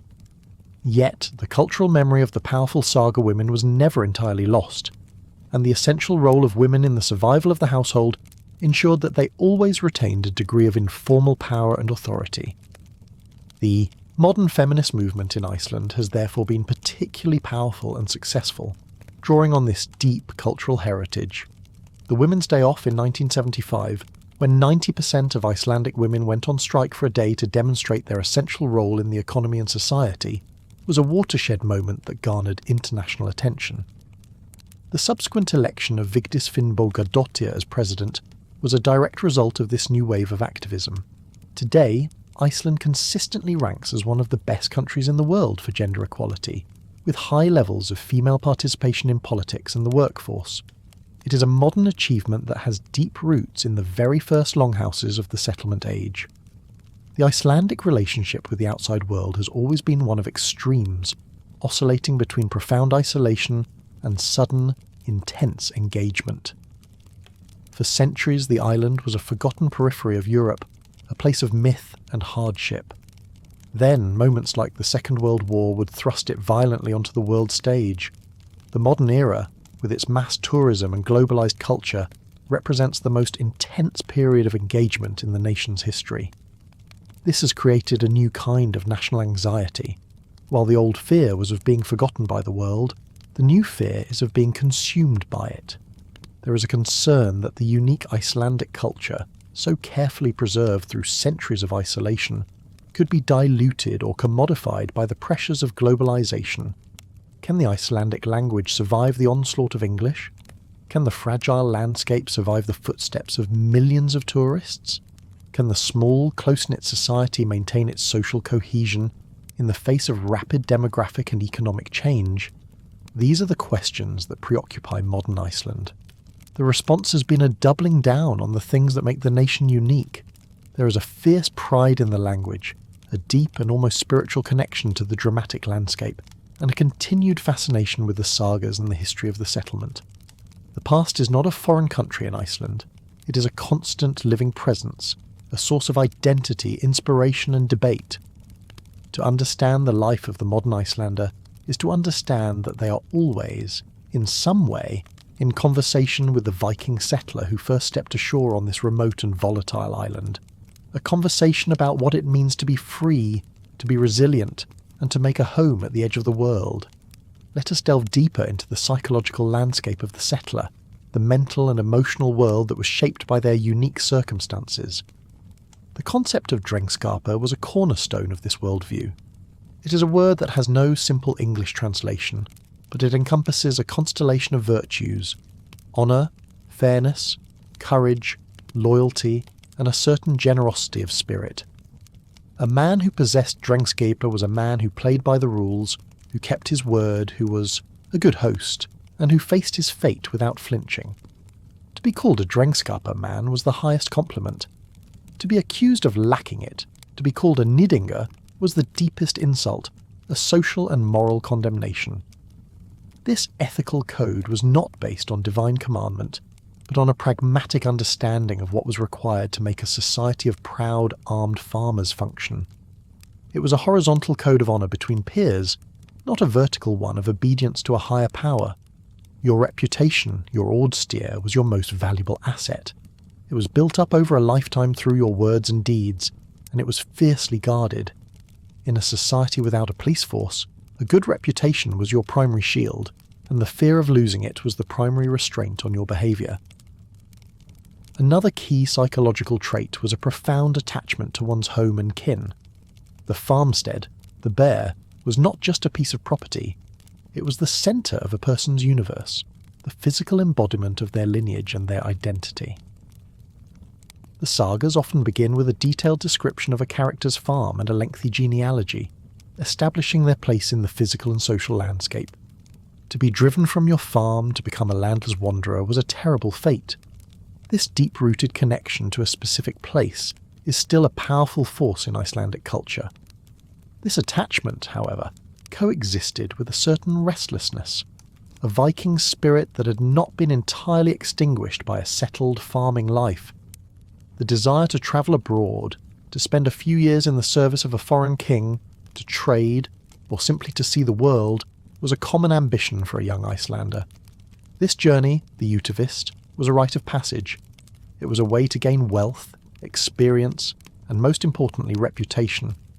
A man who had travelled abroad and served with honour in the courts of Norway or Constantinople returned to Iceland with a greatly enhanced status. The sagas are full of such characters, men who successfully straddle the world of the Icelandic farmstead and the wider world of international adventure. Fatalism was another pervasive element of the settlers' mindset. The pagan Norse believed in the Norns, 3 female beings who sat at the base of the world tree weaving the fates of all mortals. A person's destiny was set at birth and nothing could change it.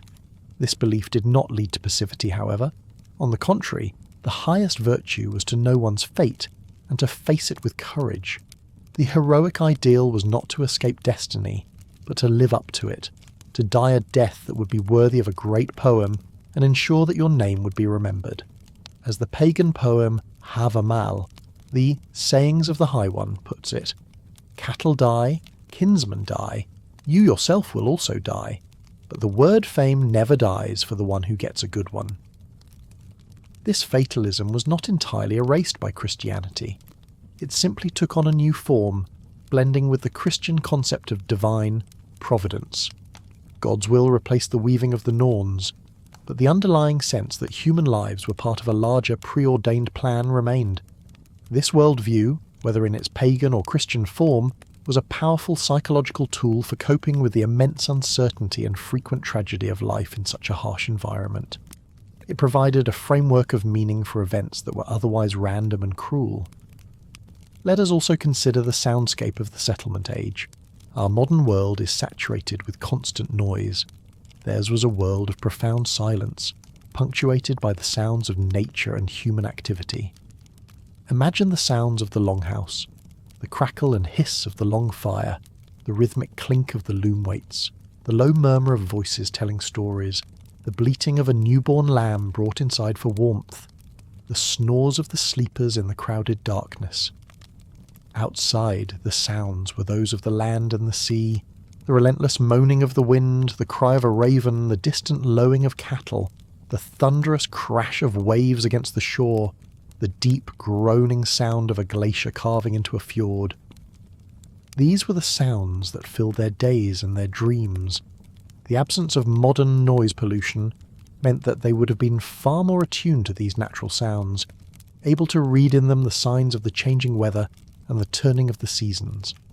The human voice was a sound of immense power and importance in this quiet world. The sound of the law speaker's voice, chanting the law from the law rock, was the sound of civilization itself. The sound of a skald reciting a praise poem was the sound of fame being created. The sound of a shouted insult across a field could be the opening note of a blood feud. And the sound of a neighbour's voice, calling a greeting from horseback, was a welcome reassurance against the overwhelming loneliness of the vast, empty landscape. The visual world was equally different. Theirs was a world lit by fire and the sun.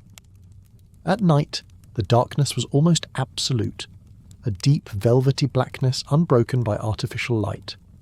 This would have made the stars, the moon and the aurora borealis incredibly vivid and powerful presences. The aurora, the Nordolios, with its silent shimmering curtains of green and purple light, was seen as a manifestation of the supernatural, perhaps the dance of the Valkyries on their way to choose the slain from the battlefield. The colour palette of their daily life was one of earth tones, the dark grey of the volcanic rock, the green and brown of the turf walls, the off-white and grey of the undyed wool, the dark reds and browns of blood and dried fish. Against this muted background, a splash of bright colour would have been incredibly striking. A piece of brightly coloured imported cloth, a necklace of blue glass beads, or the vibrant red of a shield painted with ochre would have been a powerful statement of wealth and status. The sagas sometimes describe a great chieftain arriving at the Althing with his followers, their colourful cloaks and gleaming weapons a dazzling display of power against the sombre landscape of Thingvellir. The modern descendants of these settlers have inherited a complex psychological legacy.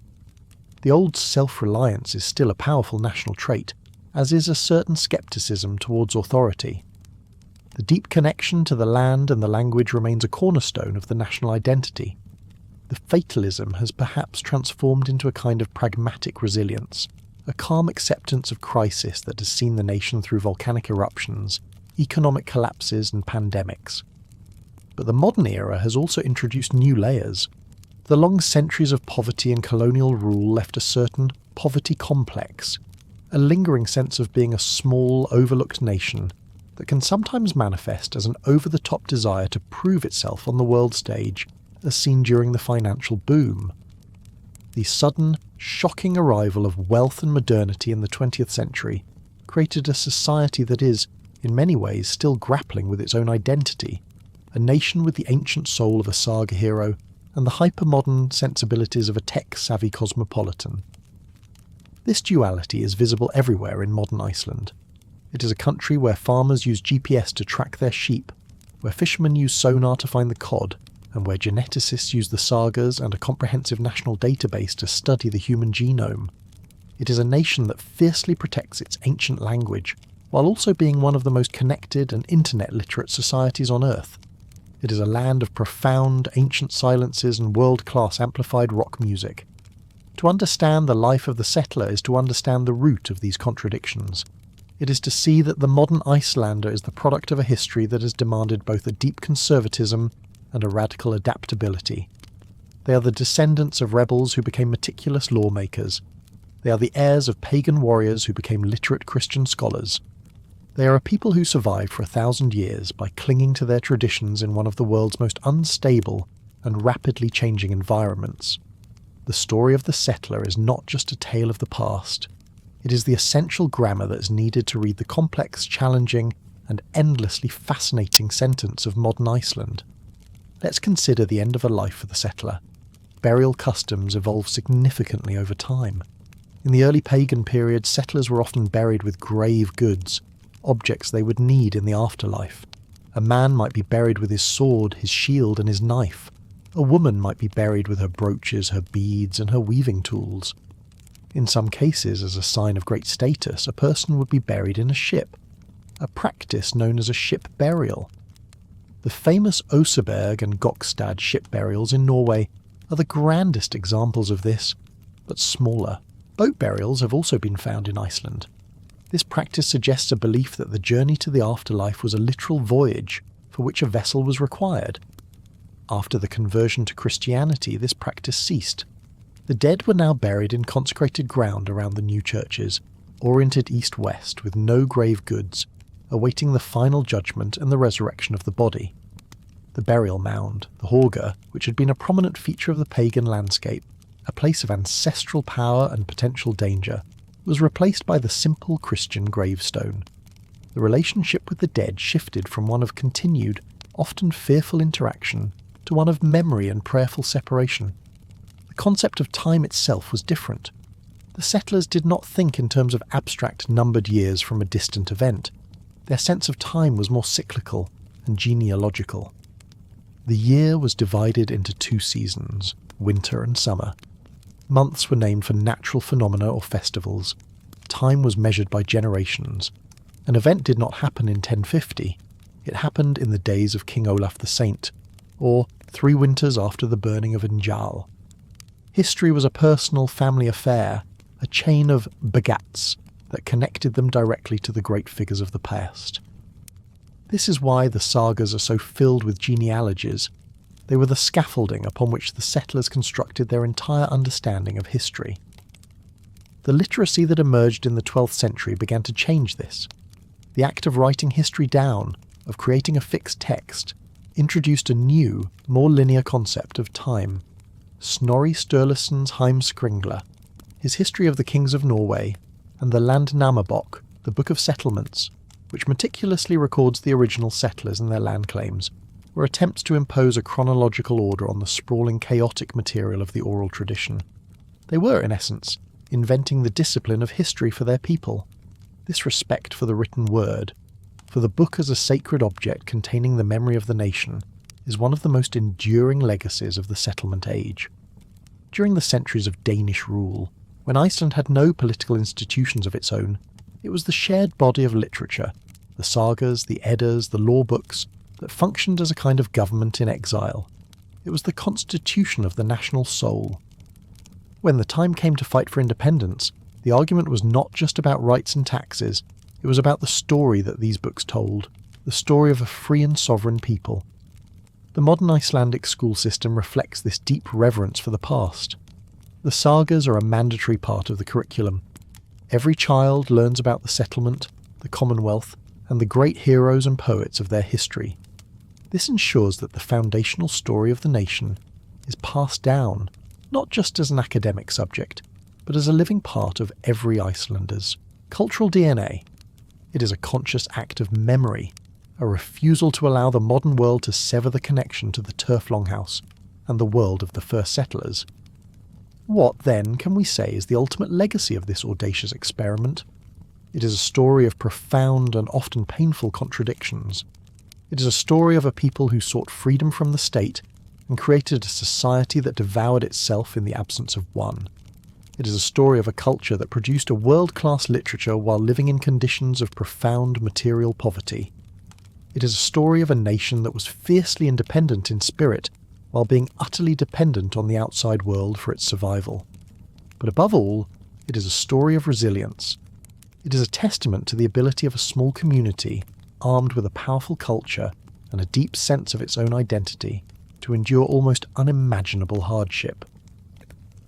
They survived the brutal journey of settlement, the slow environmental collapse of their own making, the loss of their independence, centuries of colonial exploitation, the ravages of plague and famine, and the cataclysmic violence of their own geology. The life of the Viking settler in Iceland was a constant, unrelenting negotiation between human ambition and the limits of the natural world. It was a life of stark beauty and brutal hardship, of fierce independence and deep community bonds, of dark, introspective winters and bright, frantic summers. It was a life lived in a landscape that was both a paradise and a purgatory, a source of endless inspiration and relentless trial. The echoes of that life, of the choices made, the stories told, and the hardships endured in those first turf longhouses, can still be heard today, carried on the wild, unimpeded wind that sweeps across the island of fire and ice. The legacy of the settler is also written into the very language of the law. Modern Icelandic court proceedings, while following contemporary procedures, still echo with the terminology of the Commonwealth. A case is still brought to the court, a turn of phrase that harks back to the physical journey of bringing a dispute to the Althing at Thingvellir. The deep cultural respect for the law as a mediating force, even when it is contested, is a direct inheritance from a society that chose law as its only king. This legalistic mindset also manifests in a love of debate and formal argument. Icelandic society is characterized by a vibrant public sphere, where issues are dissected with a passion and a forensic attention to detail that can seem surprising for such a small population.